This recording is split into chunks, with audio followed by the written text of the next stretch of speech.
जयपाल का speaker on है।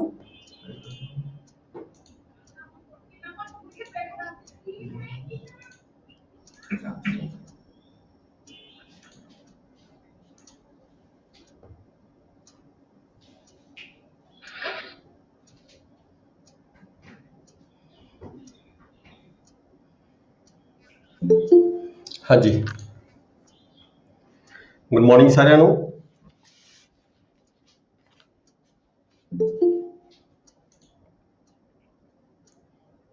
Good morning sir. Good morning.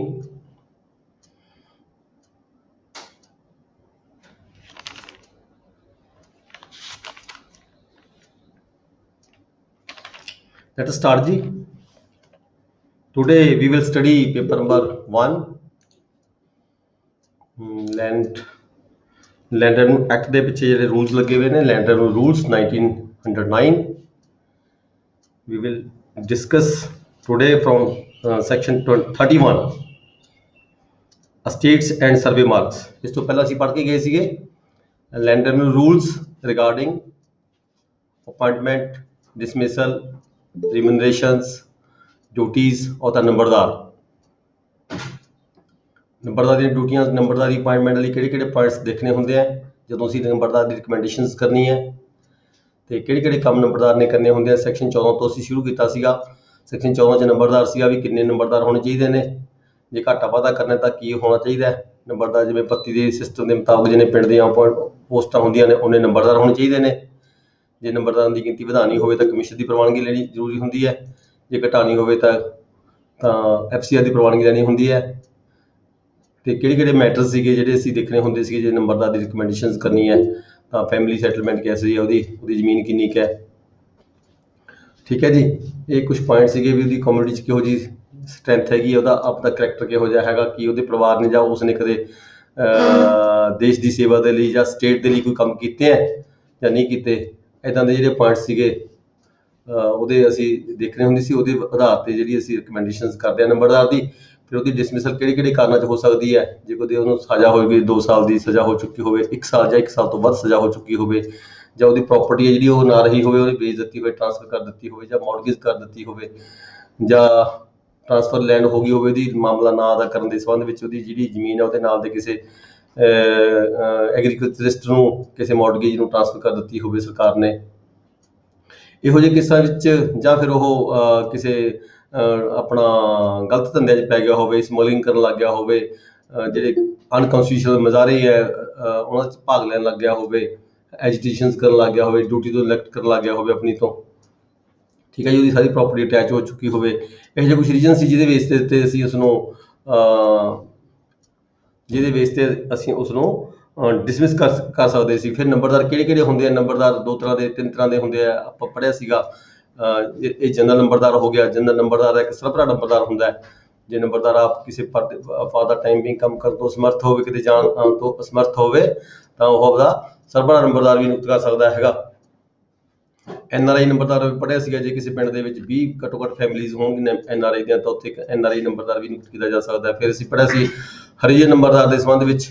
Harijan ਨੰਬਰਦਾਰ ਕਿਸੇ ਪਿੰਡ ਦੇ ਵਿੱਚ 100 ਦੀ ਆਬਾਦੀ ਹੋਵੇ, ਹਰੀਜਨ ਦੀ ਹੋਵੇ, ਜਾਂ SC ਕਾਸਟ ਦੀ ਹੋਵੇ, ਜਾਂ ਫਿਰ ਕ੍ਰਿਸਚੀਅਨਸ ਦੀ ਹੋਵੇ, ਤਾਂ ਉੱਥੇ ਇੱਕ ਜਿਹੜਾ ਹੈਗਾ ਹਰੀਜਨ ਨੰਬਰਦਾਰ ਨਿਯੁਕਤ ਕੀਤਾ ਜਾ ਸਕਦਾ। ਪਰ ਜਿਹੜੇ ਇਹ 2 ਨੰਬਰਦਾਰ ਹੁੰਦੇ ਨੇ, ਹਰੀਜਨ ਨੰਬਰਦਾਰ ਹੋਵੇ ਤੇ NRI ਨੰਬਰਦਾਰ ਹੋਵੇ, ਇਹ ਜਿਹੜਾ ਲੈਂਡ ਰੈਵਨਿਊ ਕਲੈਕਸ਼ਨ ਨਹੀਂ ਕਰਨਗੇ ਤੇ ਨਾ ਹੀ ਇਹਨਾਂ ਨੂੰ ਕੋਈ ਪਿਛੋਤਾ ਦਿੱਤਾ ਜਾਵੇਗਾ। ਤੇ ਇਹ ਸਿਰਫ ਓਨਲੀ ਆਪਦਾ ਜਿਹੜਾ ਓਨਰੇਰੀਅਮ ਹੁੰਦਾ ਹੈ, ਓਨਰੇਰੀਅਮ ਲੈਣ ਦੇ ਹੱਕਦਾਰ ਹੁੰਦੇ ਨੇ। ਤੇ ਇਹਦੀਆਂ ਡਿਊਟੀਜ਼ ਅਸੀਂ ਕੀ ਪੜ੍ਹੀਆਂ ਸੀਗੀਆਂ? ਡਿਊਟੀਜ਼ ਬਹੁਤ ਸਾਰੀਆਂ ਲੰਮੀਆਂ ਚੌੜੀਆਂ ਹੈਗੀਆਂ ਨੇ ਨੰਬਰਦਾਰ ਦੀਆਂ। ਇਹ ਅਸੀਂ ਪੜ੍ਹੀਆਂ ਸੀ। ਸੈਕਸ਼ਨ 20 ਆ, ਬਹੁਤ ਇੰਪੋਰਟੈਂਟ ਹੈ। ਇਹਦੇ ਉੱਤੇ ਕੁਐਸਚਨ ਆ ਜਾਂਦਾ। ਰੂਲ 20 ਇਹਦੇ ਤੇ ਕੁਐਸਚਨ ਆਮ ਤੌਰ 'ਤੇ ਆਉਂਦਾ ਰਹਿੰਦਾ ਹੈ। ਇਹ ਡਿਊਟੀਆਂ ਸੀ, ਅਸੀਂ ਕਾਫੀ ਡਿਊਟੀਆਂ ਦੀਆਂ ਹੈਗੀਆਂ ਸੀ। ਜ਼ਿਆਦਾਤਰ ਤਾਂ ਇਹ ਹੈਗਾ ਵੀ ਕਲੈਕਸ਼ਨ ਆਫ ਲੈਂਡ ਰੈਵਨਿਊ ਕੀਤੀ ਜਾਣੀ ਹੁੰਦੀ ਹੈ, ਇਹਦੇ ਵੱਲੋਂ ਰਿਕਵਰੀ ਕੀਤੀ ਜਾਣੀ ਹੁੰਦੀ ਹੈ। ਤੇ ਇਹਦੇ ਨਾਲ ਹੀ ਜਿੰਨੀਆਂ ਵੀ ਰੈਵਨਿਊ ਡਿਪਾਰਟਮੈਂਟ ਦੀ ਏਜੰਸੀ ਹੁੰਦੀ ਹੈ, ਰੈਵਨਿਊ ਡਿਪਾਰਟਮੈਂਟ ਦੇ ਕੋਈ ਆਫਿਸਰਸ ਹੈ, ਪਿੰਡ 'ਚ ਜਾਂਦੇ ਹੈ, ਪਟਵਾਰੀ ਜਾਂਦਾ, ਕਾਨੂੰਗੋ ਜਾਂਦਾ, ਜਾਂ ਰੈਵਨਿਊ ਆਫਿਸਰ ਕੋਈ ਜਾਂਦਾ ਹੈਗਾ, ਤਾਂ ਉਹਨਾਂ ਦੀ ਹਰ ਪੱਖੋਂ ਹਰ ਤਰੀਕੇ ਦੇ ਨਾਲ ਉਹਨੂੰ ਸਹਿਯੋਗ ਦੇ ਨਾਲ ਉਹਨਾਂ ਦੇ ਕੰਮਕਾਰ ਦੇ ਵਿੱਚ ਸਹਾਇਤਾ ਕਰਨੀ। ਤੇ ਇਸ ਦੇ ਨਾਲ ਹੀ ਜਦੋਂ ਕੋਈ ਹੋਰ ਵੀ ਆਫਿਸਰ ਕਿਸੇ ਵੱਖ-ਵੱਖ ਡਿਪਾਰਟਮੈਂਟ ਦੇ ਕੋਈ ਸਮਨਿੰਗ ਲੈ ਕੇ ਕੋਈ ਪਿਆਦਾ ਜਾਂਦਾ ਹੈਗਾ ਕਿਸੇ ਪਿੰਡ ਦੇ ਵਿੱਚ ਉਹਦੀ ਵੀ ਉਹਨੂੰ ਹਰ ਪੱਖੋਂ ਕੋਈ ਹੈਲਪ ਕਰਨੀ, ਇਨਫੋਰਮੇਸ਼ਨ ਦੇਣੀ। ਕੋਈ ਫੌਜ ਦੀ ਭਰਤੀ ਹੋ ਰਹੀ ਹੋਵੇ, ਉਹ ਫੌਜ ਦੀ ਭਰਤੀ ਦੇ ਵਿੱਚ ਵੀ ਜਿਹੜੇ ਮਿਲਟਰੀ ਦੇ ਆਫੀਸਰਸ ਹੁੰਦੇ ਨੇ ਉਹਨਾਂ ਦੀ ਹੈਲਪ ਕਰਨਾ। ਇੱਦਾਂ ਦੀਆਂ ਬਹੁਤ ਸਾਰੀਆਂ ਡਿਊਟੀਆਂ ਹੈਗੀਆਂ ਸੀਗੀਆਂ ਜਿਹੜੀਆਂ ਕਿ ਨੰਬਰਦਾਰ ਨੇ, ਕੋਈ ਸਰਕਾਰੀ ਪ੍ਰਾਪਰਟੀ ਹੈ, ਸਰਕਾਰੀ ਰਸਤਾ ਹੈ, ਸਰਕਾਰੀ ਕਾਮਨ ਲੈਂਡ ਹੈਗੀ ਆ, ਉਹਦੇ ਤੇ ਕੋਈ ਕਬਜ਼ਾ ਕਰਦਾ ਹੈ ਹੋਰ ਕਰਦਾ ਹੈ, ਤਾਂ ਉਹਦੀ ਵੀ ਇਨਫੋਰਮੇਸ਼ਨ ਕੰਸਰਨ ਆਪਣੇ ਡਿਪਾਰਟਮੈਂਟ ਨੂੰ ਜਾਂ ਕੰਸਰਨ ਡਿਪਾਰਟਮੈਂਟ ਨੂੰ ਦੇਣਾ।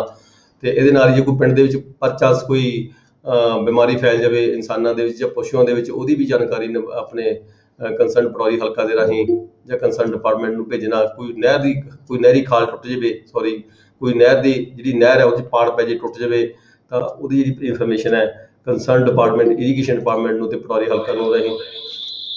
ਇੱਦਾਂ ਦੀਆਂ ਇਹ ਜਿਹੜੀਆਂ ਡਿਊਟੀਆਂ ਸੀਗੀਆਂ ਇਹ ਨੰਬਰਦਾਰ ਵੱਲੋਂ ਨਿਭਾਈਆਂ ਜਾਂਦੀਆਂ ਨੇ।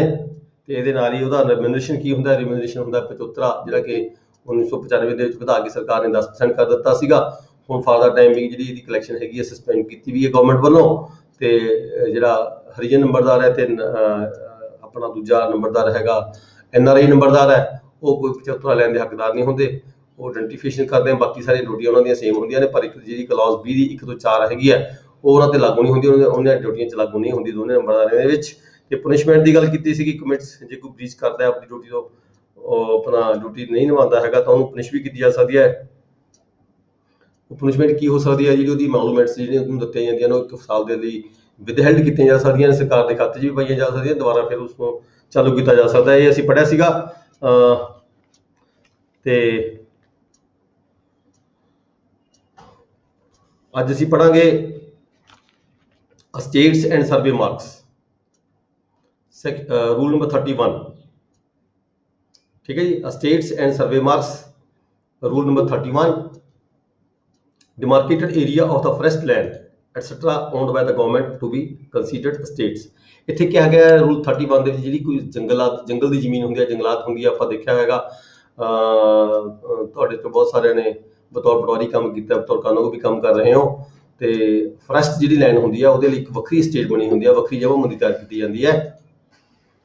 ਤੇ ਇਸ ਕਰਕੇ ਜਿੱਥੇ ਵੀ ਕੋਈ ਫੋਰੈਸਟ ਦੀ ਜਿਹੜੀ ਲੈਂਡ ਹੁੰਦੀ ਹੈ ਉਸਨੂੰ ਰੈਵਨਿਊ ਸਟੇਟ ਵੱਖਰੇ ਤੌਰ ਤੇ ਹੀ ਡਿਕਲੇਅਰ ਕੀਤਾ ਜਾ ਸਕਦਾ ਸਰਕਾਰ ਵੱਲੋਂ। ਜੇ ਕੀਤੀ ਹੋਵੇ ਤਾਂ ਵੀ ਠੀਕ ਹੈ, ਜੇ ਨਹੀਂ ਵੀ ਕੀਤੀ ਵੀ ਤਦ ਵੀ ਗਵਰਨਮੈਂਟ ਵੱਲੋਂ ਡਿਕਲੇਅਰ ਕੀਤਾ ਜਾ ਸਕਦਾ ਹੁੰਦਾ ਹੈ।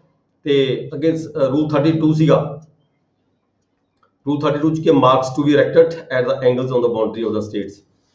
ਮਾਰਕਸ ਕਿਹੜੇ ਇਰੈਕਟ ਕੀਤੇ ਜਾਂਦੇ ਨੇ ਜਦੋਂ ਕੋਈ ਦੋ ਪਿੰਡਾਂ ਦੀ ਜਿਹੜੀ ਬਾਉਂਡਰੀ ਹੁੰਦੀ ਹੈ, ਦੋ ਪਿੰਡਾਂ ਦੀ ਜਿਹੜੀ ਬਾਉਂਡਰੀ ਹੈ, ਬਾਉਂਡਰੀ ਦੇ ਉੱਪਰ ਜਿੱਥੇ ਵੀ ਕਿਤੇ ਬਾਉਂਡਰੀ ਦੇ ਵਿੱਚ ਕੋਈ ਕੱਟ ਪੈਂਦਾ ਹੈ, ਬਾਉਂਡਰੀ 'ਚ ਮੋੜ ਪੈਂਦਾ ਹੈ, ਹਰ ਮੋੜ ਦੇ ਉੱਪਰ ਦੋ ਪਿੰਡਾਂ ਦੀ ਜਿਹੜੀ ਬਾਉਂਡਰੀ ਹੁੰਦੀ ਹੈ, ਹਰ ਮੋੜ ਦੇ ਵਿੱਚ ਜਿੱਥੇ ਵੀ ਕਿਤੇ ਐਂਗਲ ਬਣਦਾ ਹੈ, ਚਾਹੇ ਉਹ ਐਂਗਲ ਬਣਦਾ 135 ਦਾ, ਚਾਹੇ ਐਂਗਲ ਬਣਦਾ 20, 120, 90, 60 ਹੈ ਜੀ, ਜਿੱਥੇ ਵੀ ਕਿਤੇ ਐਂਗਲ ਬਣਦਾ ਉਸ ਐਂਗਲ ਦੇ ਜਿਹੜਾ ਕਾਰਨਰ ਹੁੰਦਾ ਉਸ ਕਾਰਨਰ ਤੇ ਦੋ ਪਿੰਡਾਂ ਦੀ ਇੱਥੇ ਹੱਦ ਮਿਲਦੀ ਲੰਘ ਰਹੀ ਹੁੰਦੀ ਹੈ ਤੇ ਹਰ ਕਾਰਨਰ ਤੇ ਜਿਹੜਾ ਹੈਗਾ ਬੁਰਜੀ ਲਗਾਈ ਜਾਂਦੀ ਹੈ between two states and at such other places on the boundary lines as may be necessary। ਜਿੱਥੇ ਵੀ ਕਿਤੇ ਲੋੜ ਮਹਿਸੂਸ ਕੀਤੀ ਜਾਵੇ ਡਿਪਾਰਟਮੈਂਟ ਵੱਲੋਂ ਜਿਹੜੀ ਬਾਉਂਡਰੀਜ਼ ਲਗਾ ਰਹੇ ਨੇ, ਚਾਹੇ ਉਹ ਡਿਪਾਰਟਮੈਂਟ ਹੈਗਾ ਸਰਵੇ ਡਿਪਾਰਟਮੈਂਟ ਹੈ, ਚਾਹੇ ਉਹ ਰੈਵਨਿਊ ਡਿਪਾਰਟਮੈਂਟ ਹੈ, ਜਿੱਥੇ ਵੀ ਕਿਤੇ ਦੋ ਪਿੰਡਾਂ ਦੀ ਬਾਉਂਡਰੀ ਦੇ ਵਿੱਚ ਬੁਰਜੀ ਲਗਾਉਣ ਦੀ ਜ਼ਰੂਰਤ ਹੋਵੇ ਤਾਂ ਉੱਥੇ ਬੁਰਜੀ ਲਗਾਈ ਜਾਂਦੀ ਹੈ।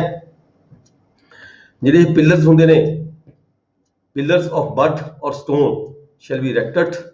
ਜਿਹੜੇ ਪਿਲਰ ਹੁੰਦੇ ਨੇ ਸਟੋਨ ਦੇ ਮੌਕੇ ਤੇ ਵੀ ਤਿਆਰ ਕੀਤੇ ਜਾ ਸਕਦੇ ਨੇ ਸੀਮੈਂਟ ਦੇ ਨਾਲ, ਆਪਣੇ ਇੱਟਾਂ ਦੇ ਨਾਲ, ਤਾਂ ਜਾਂ ਫਿਰ ਇਹ ਬਲੌਕ ਸੀਮੈਂਟ ਜਿਹੜੇ ਸੀਮੈਂਟ ਦੇ ਬਲੌਕ ਹੁੰਦੇ ਨੇ, ਪੱਥਰ ਦੇ ਬਲੌਕ ਹੁੰਦੇ ਨੇ, ਉਹ ਵੀ ਹੋ ਸਕਦੇ ਨੇ। ਨਾਟ ਲੈਸ ਦੈਨ 3 ਫੁੱਟ ਇਨ ਹਾਈਟ। ਪਰ ਇਹਨਾਂ ਦੀ ਜਿਹੜੀ ਹਾਈਟ ਹੈਗੀ ਹੈ, ਜਿਹੜੇ ਬੁਰਜੀਆਂ ਲਗਾਈਆਂ ਜਾਂਦੀਆਂ ਨੇ ਦੋ ਪਿੰਡਾਂ ਦੀ ਬਾਉਂਡਰੀ ਤੇ, ਇਹ 3 ਪਿੰਡਾਂ ਦੀ ਜਿਹੜੀ 3 ਫੁੱਟ ਦੀ ਲੰਬਾਈ ਤੋਂ ਘੱਟ ਨਹੀਂ ਹੋਣੀ ਚਾਹੀਦੀਆਂ, ਜਿਹਦਾ ਅੱਧਾ ਪੋਰਸ਼ਨ ਲਗਭਗ ਜ਼ਮੀਨ ਦੇ ਵਿੱਚ ਹੁੰਦਾ ਹੈ ਤੇ ਹਾਫ ਪੋਰਸ਼ਨ ਜਿਹੜਾ ਜ਼ਮੀਨ ਤੋਂ ਬਾਹਰ ਹੁੰਦਾ ਹੈ। ਨੈਕਸਟ ਹੈ ਜੀ rule 33 transaction pillar.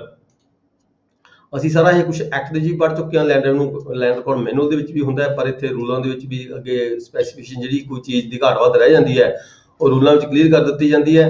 Transaction pillar ਤੋਂ ਹੀ ਆਪਾਂ ਕਲੀਅਰ ਕਰਦੇ ਹਾਂ ਵੀ ਟ੍ਰਾਂਜੈਕਸ਼ਨ ਜਿੱਥੇ 3 ਪਿੰਡਾਂ ਦੀ ਹੱਦ, ਦੋ ਤੋਂ ਵੱਧ ਪਿੰਡਾਂ ਦੀ ਜਿਹੜੀ ਹੱਦ ਹੈਗੀ ਹੈ ਆਪਸ ਵਿੱਚ ਮਿਲਦੀ ਹੈ, ਉੱਥੇ ਇੱਕ ਟ੍ਰਾਂਜੈਕਸ਼ਨ ਪਿਲਰ ਜਿਹਨੂੰ ਅਸੀਂ ਸਿਹੱਦਾ ਵੀ ਕਹਿੰਦੇ ਹਾਂ ਤੇ ਤੋਖਾ ਠੱਡਾ ਵੀ ਕਹਿ ਦਿੰਦੇ ਹਾਂ ਪੰਜਾਬੀ ਭਾਸ਼ਾ 'ਚ। ਕਿਸੇ ਇਲਾਕੇ ਦੇ ਵਿੱਚ ਜਿਹੜੀ ਹੈਗੀ ਹੈ ਪ੍ਰੋਨਾਂਸੀਏਸ਼ਨ ਵੱਖਰੀ ਹੈਗੀ ਹੈ, ਕਿਤੇ ਤੋਖਾ ਠੱਡਾ, ਕਿਤੇ ਸਿਹੱਦਾ, ਕਿਤੇ ਟ੍ਰਾਂਜੈਕਸ਼ਨ ਪਿਲਰ ਹੈ ਜੀ, ਜਿੱਥੇ 3 ਪਿੰਡਾਂ ਦੀ ਹੱਦ ਮਿਲਦੀ ਹੈ ਆਪਸ ਦੇ ਵਿੱਚ, ਉਸ ਕਾਰਨਰ ਦੇ ਵਿੱਚ, ਉਸ ਪੁਆਇੰਟ ਦੇ ਉੱਪਰ ਇਹ ਲਗਾਇਆ ਜਾਂਦਾ ਹੈ। ਇਹਦੀਆਂ ਡਾਇਮੈਂਸ਼ਨਸ ਕੀ ਹੁੰਦੀਆਂ ਨੇ?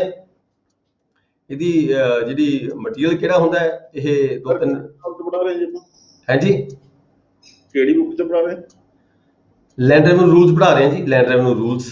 ਇਹ ਬੁੱਕ ਹੈਗੀ ਆ, ਦੇਖੋ ਲੈਂਡ ਰੈਵਨਿਊ ਰੂਲ ਇਹਦੇ ਵਿੱਚ ਲੱਗੇ ਹੋਏ ਨੇ। ਇਹ ਹੈਗੀ ਬੁੱਕ ਲੈਂਡ ਰੈਵਨਿਊ ਐਕਟ ਹੈਗੀ ਹੈ।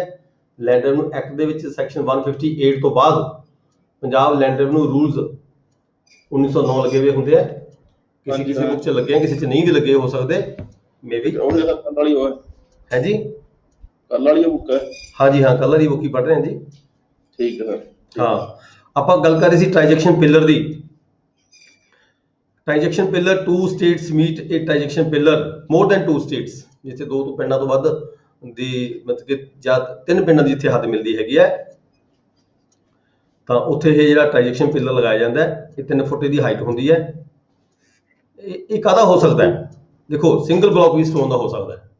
ਸਿੰਗਲ ਬਲੌਕ ਆਫ ਸਟੋਨ, ਪੱਥਰ ਦਾ ਘਟ ਕੇ ਇੱਕ ਬਲੌਕ ਵੀ ਹੋ ਸਕਦਾ ਹੈ, ਜਾਂ ਫਿਰ ਮੈਸਨਰੀ ਆਫ ਸਟੋਨਸ, ਜਾਂ ਪੱਥਰਾਂ ਨੂੰ ਚਿਣਾਈ ਕਰਕੇ ਵੀ ਇਹ ਬਣਾਇਆ ਜਾ ਸਕਦਾ ਪਿਲਰ, ਜਾਂ ਫਿਰ ਬਰਨ ਬ੍ਰਿਕ, ਪੱਕੀਆਂ ਹੋਈਆਂ ਇੱਟਾਂ ਹੁੰਦੀਆਂ ਨੇ, ਭੱਠੇ ਦੀਆਂ ਇੱਟਾਂ, ਠੀਕ ਹੈ ਜੀ। ਚਾਹੇ ਉਹ ਆਵੀ 'ਚ ਚਾਹੇ ਉਹ ਇੱਟ ਜਿਹੜੀ ਆਵੀ 'ਚ ਪਕਾਈ ਗਈ ਹੋਵੇ, ਚਾਹੇ ਉਹ ਭੱਠੇ ਦੇ ਵਿੱਚ ਪਕਾਈ ਗਈ ਹੋਵੇ ਇੱਟ, ਤੇ ਉਹਦਾ ਵੀ ਹੋ ਸਕਦਾ। ਜਿਵੇਂ ਕਿ 3-4 ਤਰ੍ਹਾਂ ਦੀ ਇੱਥੇ ਦੱਸੀ ਹੈ ਇਸਨੇ ਵੀ ਕਿਹੜਾ ਮਟੀਰੀਅਲ ਯੂਜ਼ ਹੋ ਸਕਦਾ ਹੈ।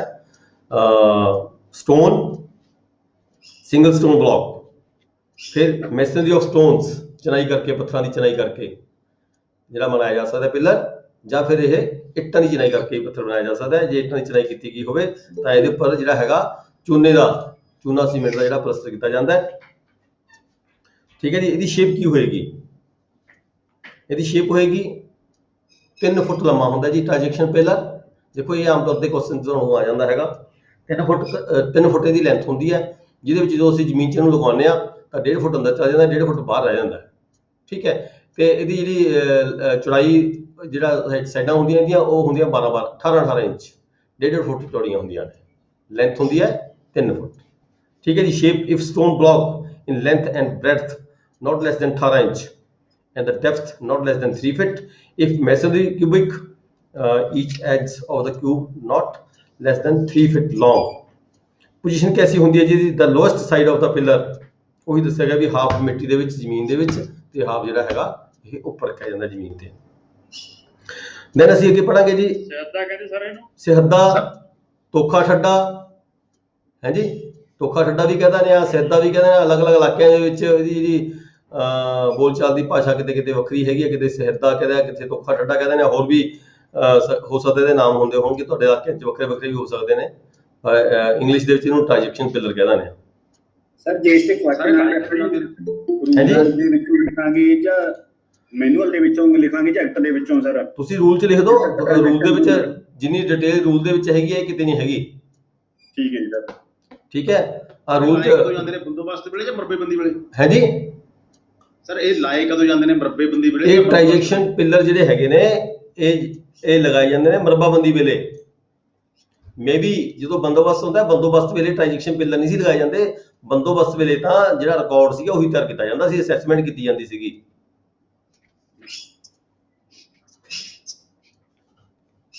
ਸਰ ਇੱਕ ਹੋਰ ਕੁਐਸਚਨ ਹੈ ਜੀ। ਹਾਂਜੀ ਸਰ ਇਹ ਕਿਵੇਂ ਪਤਾ ਲੱਗੇਗਾ ਆਪਾਂ ਨੂੰ? ਇਹ ਰੂਲ ਚੋਂ ਤੁਹਾਨੂੰ ਕੁਐਸਚਨ ਆਇਆ ਕਿ ਰੈਵਨਿਊ, ਲੈਂਡ ਰੈਵਨਿਊ, ਇਹਦਾ ਜਦੋਂ ਤੁਸੀਂ ਪੜੋਗੇ ਵਾਰ-ਵਾਰ ਤਾਂ ਹੀ ਪਤਾ ਚੱਲੇਗਾ। ਜੇ ਕੋਈ ਬੁੱਕਸ ਨਹੀਂ ਪੜ੍ਹ ਕੇ ਦੇਖਣੀਆਂ ਕਿਸੇ ਨੇ ਤਾਂ ਉਹਨੂੰ ਕੁਝ ਨਹੀਂ ਪਤਾ ਲੱਗਦਾ ਵੀ ਕਿੱਥੋਂ ਕੁਐਸਚਨ ਆਇਆ ਹੈ। ਜਦੋਂ ਬੰਦਾ ਬੁੱਕਸ ਪੜ੍ਹਦਾ ਤਾਂ ਉਹਨੂੰ ਪਤਾ ਚੱਲਦਾ ਮੈਂ ਕਿੱਥੇ ਪੜ੍ਹਿਆ ਸੀਗਾ, ਠੀਕ ਹੈ ਜੀ। ਜਦੋਂ ਅਸੀਂ ਬੁੱਕਸ ਪੜ੍ਹਦੇ ਹਾਂ, ਸਟੱਡੀ ਕਰਦੇ ਹਾਂ, ਤੇ ਇਹਦਾ ਮਤਲਬ ਇਹ ਨਹੀਂ ਹੈਗਾ ਵੀ ਆਪਾਂ ਕਲਾਸ ਲਗਾਈ ਤੇ ਮੁੜ ਕੇ ਬੁੱਕ ਨਾ ਖੋਲੀ, ਐਦਾਂ ਨਹੀਂ ਹੋਣਾ ਚਾਹੀਦਾ। ਅਸੀਂ ਜੇ ਕਲਾਸ ਲਗਾਉਂਦੇ ਹਾਂ ਤਾਂ ਮੁੜ ਕੇ ਤੁਹਾਨੂੰ ਦਿਨ ਦੇ ਵਿੱਚ ਅੱਧਾ ਘੰਟਾ ਲਗਾਉਣਾ ਵੀ ਚਾਹੀਦਾ ਹੈਗਾ। ਇਹ ਤਾਂ ਜ਼ਬਾਨੀ ਯਾਦ ਹੋਣਾ ਚਾਹੀਦਾ। ਹਾਂ ਠੀਕ ਹੈ। ਤੁਹਾਡੇ ਕੋਲੇ ਦੇਖੋ ਐਸਾ ਕੋਈ ਐਗਜ਼ਾਮ ਨਹੀਂ ਹੁਣ ਤੱਕ ਤੁਸੀਂ ਕੀਤਾ ਹੋਏਗਾ ਜਿੱਥੇ ਵਿਦ ਬੁੱਕਸ ਤੁਸੀਂ ਐਗਜ਼ਾਮ ਦਿੱਤਾ ਹੋਏਗਾ, ਠੀਕ ਹੈ। ਆਪਾਂ ਜਵਾਨੀ ਐਗਜ਼ਾਮ ਦਿੰਦੇ ਆ ਰਹੇ ਹਾਂ, ਜਾਂ ਆਪਾਂ ਜਿਹੜੀ ਅਕੈਡਮਿਕ ਕੁਆਲੀਫਿਕੇਸ਼ਨਸ ਆਪਣੀਆਂ ਹੈਗੀਆਂ ਨੇ, ਜੇ ਕਿਸੇ ਨੇ ਗ੍ਰੈਜੂਏਸ਼ਨ ਕੀਤੀ ਹੈ, ਕਿਸੇ ਨੇ ਇੰਜੀਨੀਅਰਿੰਗ ਕੀਤੀ ਹੈ, ਕਿਸੇ ਨੇ ਕੋਈ ਵੀ ਸਟੱਡੀ ਕੀਤੀ ਹੈ, ਤਾਂ ਵਿਦ ਬੁੱਕਸ ਕਦੀ ਐਗਜ਼ਾਮ ਨਹੀਂ ਹੁੰਦਾ। ਇਹ ਇੱਕ ਐਗਜ਼ਾਮ ਹੈਗਾ ਜਿਹੜਾ ਤੁਹਾਡੇ ਇੱਦਾਂ ਦੇ ਕੁਛ ਐਗਜ਼ਾਮ ਆ ਜਾਂਦੇ ਨੇ ਬਾਅਦ ਦੇ ਵਿੱਚ ਆ ਕੇ, ਡਿਪਾਰਟਮੈਂਟ ਦੇ ਵਿੱਚ ਆ ਜਾਂਦੇ ਨੇ। ਕੁਛ ਹੋਰ ਵੀ ਐਗਜ਼ਾਮ ਹੁੰਦੇ ਆ ਜਿਹੜੇ ਵਿਦ ਬੁੱਕਸ ਹੁੰਦੇ ਆ। ਤੇ ਹੁਣ ਆਪਾਂ ਦੇਖੋ ਬੁੱਕਸ ਤਾਂ ਆਪਾਂ ਨੂੰ ਜੇ ਪੜਾਂਗੇ ਤਾਂ ਆਪਾਂ ਨੂੰ ਪਤਾ ਹੋਏਗਾ ਕਿੱਥੇ ਪੜ੍ਹਿਆ ਸੀ, ਠੀਕ ਹੈ ਜੀ। ਅੱਗੇ ਚੱਲਦੇ ਹਾਂ ਅਸੀਂ ਪ੍ਰੋਸੀਜਰ ਆਫ ਰੈਵਨਿਊ ਆਫਿਸਰਸ ਜੀ। ਹੈਲੋ हाँ जी मनजीत। ਸਰ, ਕਈਆਂ ਕੋਲ ਪ੍ਰੋਪਰ ਬੁੱਕਸ ਨਹੀਂ ਹੈਗੀਆਂ ਇਹ, ਜਾਂ ਇਹ ਮੇਲ ਨਹੀਂ ਖਾਂਦੀਆਂ ਪਈਆਂ। देखो लैंड रेवन्यू रूल्स जे किसी को हैगा तो मेल खाएगा 100%। जे लैंड रेवन्यू रूल्स ही नहीं किसी को हैगा तो ਵੱਖਰੀ बुक पढ़ रहा कोई। यही तो है ਅਸੀਂ ਬੁੱਕਸ ਦੀ ਤਾਂ ਜ਼ਰੂਰਤ ਪੈਂਦੀ ਹੈ ਅੱਧਿਆਂ ਨੂੰ, ਕਈ ਬੰਦਿਆਂ ਨੂੰ ਤਾਂ ਪਤਾ ਨਹੀਂ ਚੱਲਦਾ ਬੁੱਕਸ ਕਿਹੜੀਆਂ ਨੇ। ਪਰ ਦੇਖੋ ਪਹਿਲੀ ਵਾਰ ਜਿਹੜਾ ਬੰਦਾ ਪੜ੍ਹਦਾ ਉਹਨੂੰ ਨਹੀਂ ਪਤਾ ਹੁੰਦਾ ਬੁੱਕਸ ਹੀ ਇੰਨੀਆਂ ਜ਼ਿਆਦਾ ਹੈਗੀਆਂ ਨੇ, ਤੇ ਇਹ ਤਾਂ ਇੱਕ ਦੂਜੇ ਨੂੰ ਪੁੱਛ ਕੇ ਪਤਾ ਚੱਲਦਾ। ਹੁਣ ਮੈਂ ਤੁਹਾਨੂੰ ਦੱਸ ਰਿਹਾ ਵੀ ਜਿਹੜੀ ਇਹ ਜਿਹੜੀ ਬੁੱਕ ਅਸੀਂ ਪੜ੍ਹ ਰਹੇ ਹਾਂ ਇਹ ਲੈਂਡ ਰੈਵਨਿਊ ਐਕਟ ਦੇ ਪਿਛਲੇ ਪਾਸੇ ਲੱਗੀ ਹੁੰਦੀ ਹੈ ਰੂਲਸ। ਅੱਛਾ, ਕੋਈ ਜ਼ਰੂਰੀ ਵੀ ਸਾਰੀਆਂ ਬੁੱਕਸ ਦੇ ਪਿੱਛੇ ਸਾਰੀਆਂ ਬੁੱਕਸ ਦੇ ਨਾਲ ਅਟੈਚ ਹੋਵੇ। ਕਈ ਬੁੱਕਸ ਕਈ ਲੈਂਡ ਰੈਵਨਿਊ ਐਕਟ ਇਦਾਂ ਦੇ ਹੁੰਦੇ ਆ ਜਿਨ੍ਹਾਂ ਦੇ ਪਿੱਛੇ ਪਾਸੇ ਇਹ ਲੱਗੀ ਵੀ ਨਹੀਂ ਹੁੰਦੀ। ਇਸ ਕਰਕੇ ਤੁਸੀਂ ਲੈਂਡ ਰੈਵਨਿਊ ਐਕਟ ਜਿਹਦੇ ਕੋਲ ਨਹੀਂ ਹੈਗੀ, ਲੈਂਡ ਰੈਵਨਿਊ ਐਕਟ ਉਹ ਲਓ ਜਿਹਦੇ ਵਿੱਚ ਰੂਲਸ ਇਨਕਲੂਡਡ ਹੋਣ।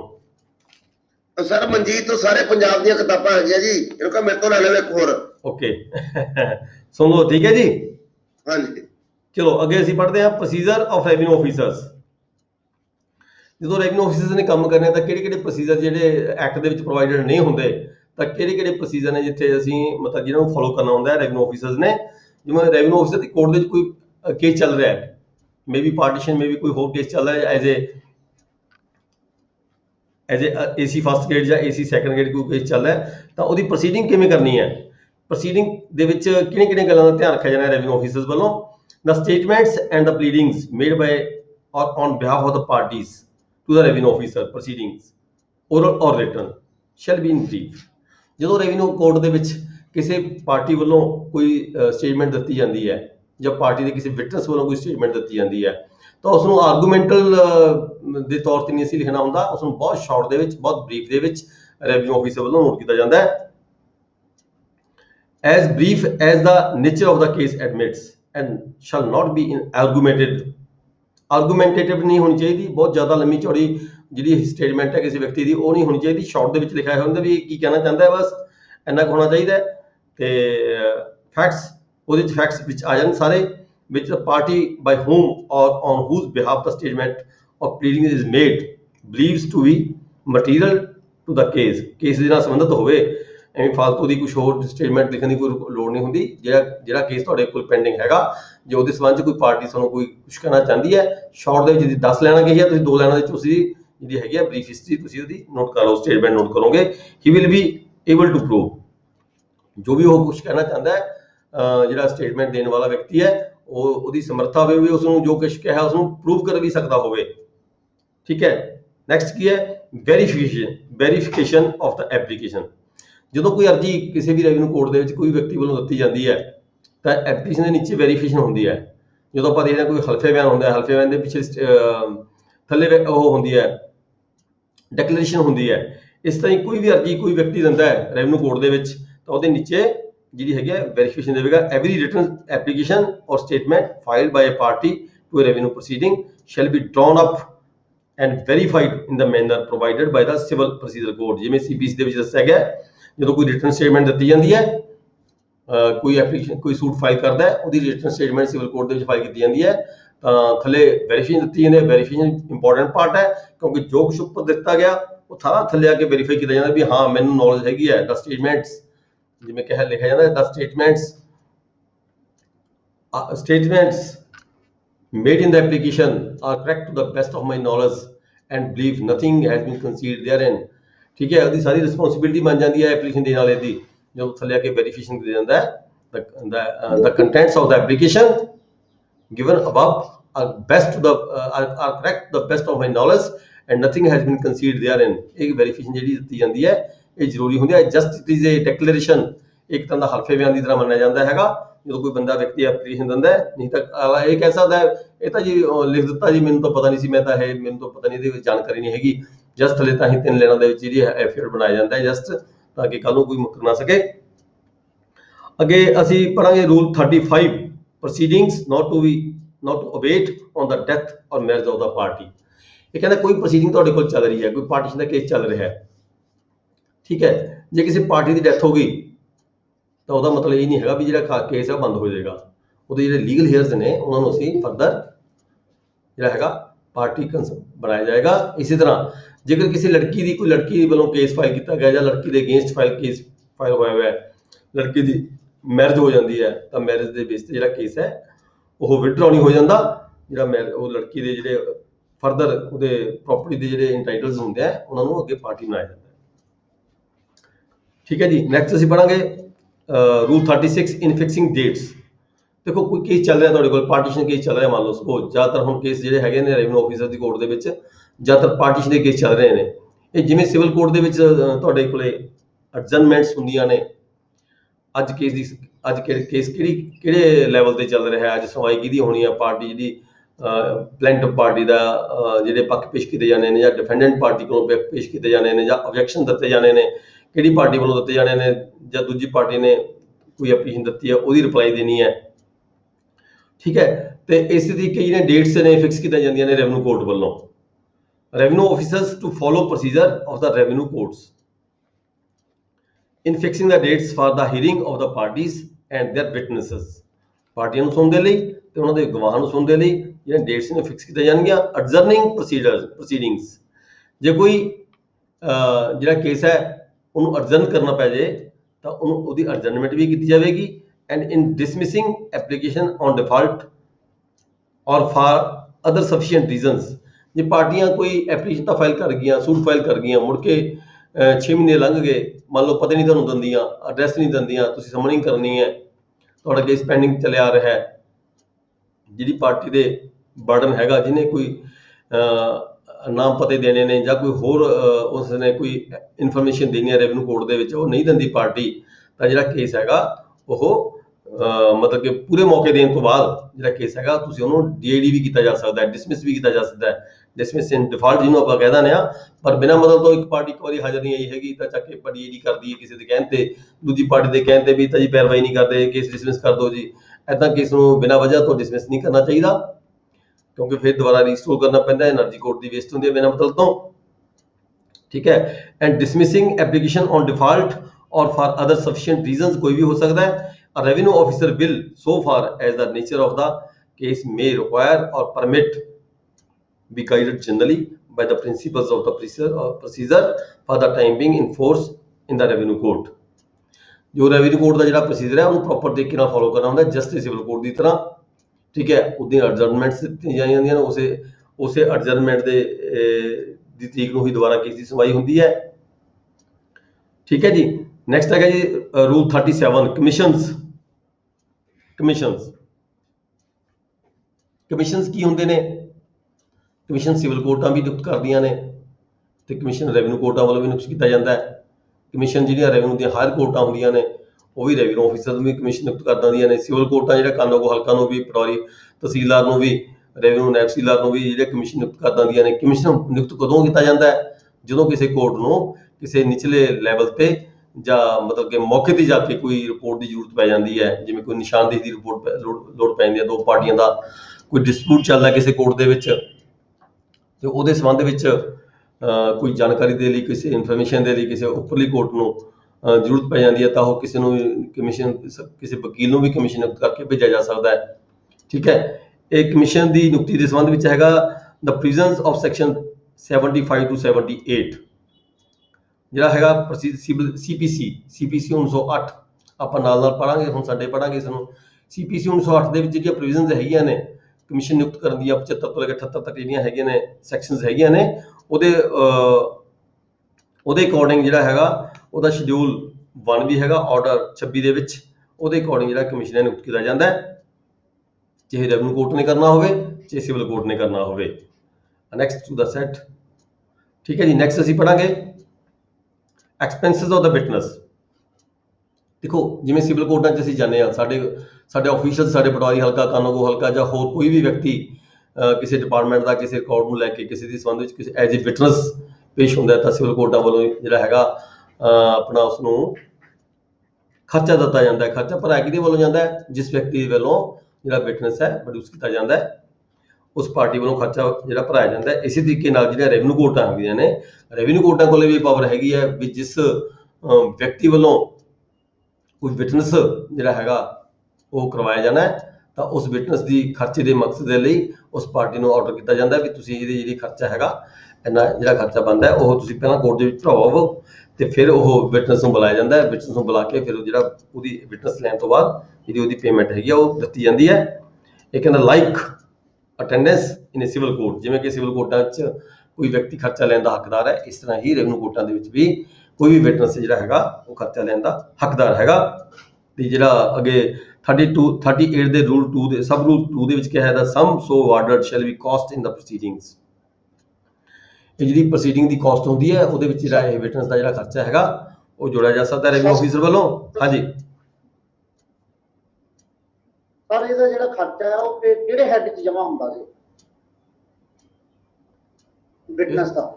ਵਿਟਨੈਸ ਦਾ ਹੈਡ ਜਿਹੜਾ ਜਿਵੇਂ ਸਿਵਲ ਕੋਰਟਾਂ ਜਿਵੇਂ ਹੁੰਦੀਆਂ ਨੇ, ਸਿਵਲ ਕੋਰਟਾਂ ਕੋਲੇ ਨਾਜ਼ਰ ਕੋਲੇ ਜਮ੍ਹਾਂ ਹੁੰਦਾ ਹੈ। ਠੀਕ ਹੈ, ਰੈਵਨਿਊ ਕੋਰਟ ਦੇ ਵਿੱਚ ਮੈਂ ਕਦੇ ਪ੍ਰਥਾ ਦੇਖੀ ਨਹੀਂ ਹੈਗੀ। ਰੈਵਨਿਊ ਕੋਰਟ ਦੇ ਵਿੱਚ ਜਿਹੜਾ ਰੈਵਨਿਊ ਦਾ ਜਿਹੜਾ ਹੈਗਾ ਆਪਣੇ ਕੋਲੇ ਜਿਹੜਾ ਨਾਜ਼ਰ ਜਿਵੇਂ ਕਹਿ ਲਈਏ ਆਪਾਂ ਉਹਦੇ ਕੋਲੇ ਜਮ੍ਹਾਂ ਹੋ ਸਕਦਾ ਹੈ। ਸਾਰੇ ਕਿਸੇ ਹੈਡ 'ਚ ਨਹੀਂ ਜਮਾ ਹੁੰਦਾ ਜੀ, ਨਾਜ਼ਰ ਕੋਲੇ ਜਮ੍ਹਾਂ ਹੁੰਦਾ ਜੀ, ਨਾਜ਼ਰ ਕੋਲੇ ਨਾਜ਼ਰ ਕੋਲੇ ਜਮ੍ਹਾਂ ਹੁੰਦਾ, ਨਾਜ਼ਰ ਕੋਲੋਂ ਹੀ ਦਿੱਤਾ ਜਾਂਦਾ ਹੈ ਆਪਦੀ ਰਿਸ਼ਤੇ 'ਚ ਐਂਟਰੀ ਪਾ ਕੇ। ਕਿਸੇ ਹੈਡ 'ਚ ਜਮ੍ਹਾਂ ਉਹਨੂੰ ਦੇਣਾ ਨਾ ਵਿਟਨੈਸ ਨੂੰ ਵਿਟਨੈਸ ਦਾ ਜਿਹੜਾ ਖਰਚਾ ਹੈਗਾ ਕੰਸਰਨਡ ਪਾਰਟੀ ਜਿਹੜੀ ਵਿਟਨੈਸ ਕਰਾਉਣਾ ਚਾਹੁੰਦੀ ਹੈ ਉਸ ਵੱਲੋਂ ਪੇ ਕੀਤਾ ਜਾਂਦਾ ਹੈ ਨਾਜ਼ਰ ਕੋਲੇ, ਤੇ ਨਾਜ਼ਰ ਕੋਲੋਂ ਬਾਹਰ ਦੀ ਬਾਹਰ ਹੀ ਉਹਨੂੰ ਦਿੱਤਾ ਜਾਂਦਾ ਹੈ।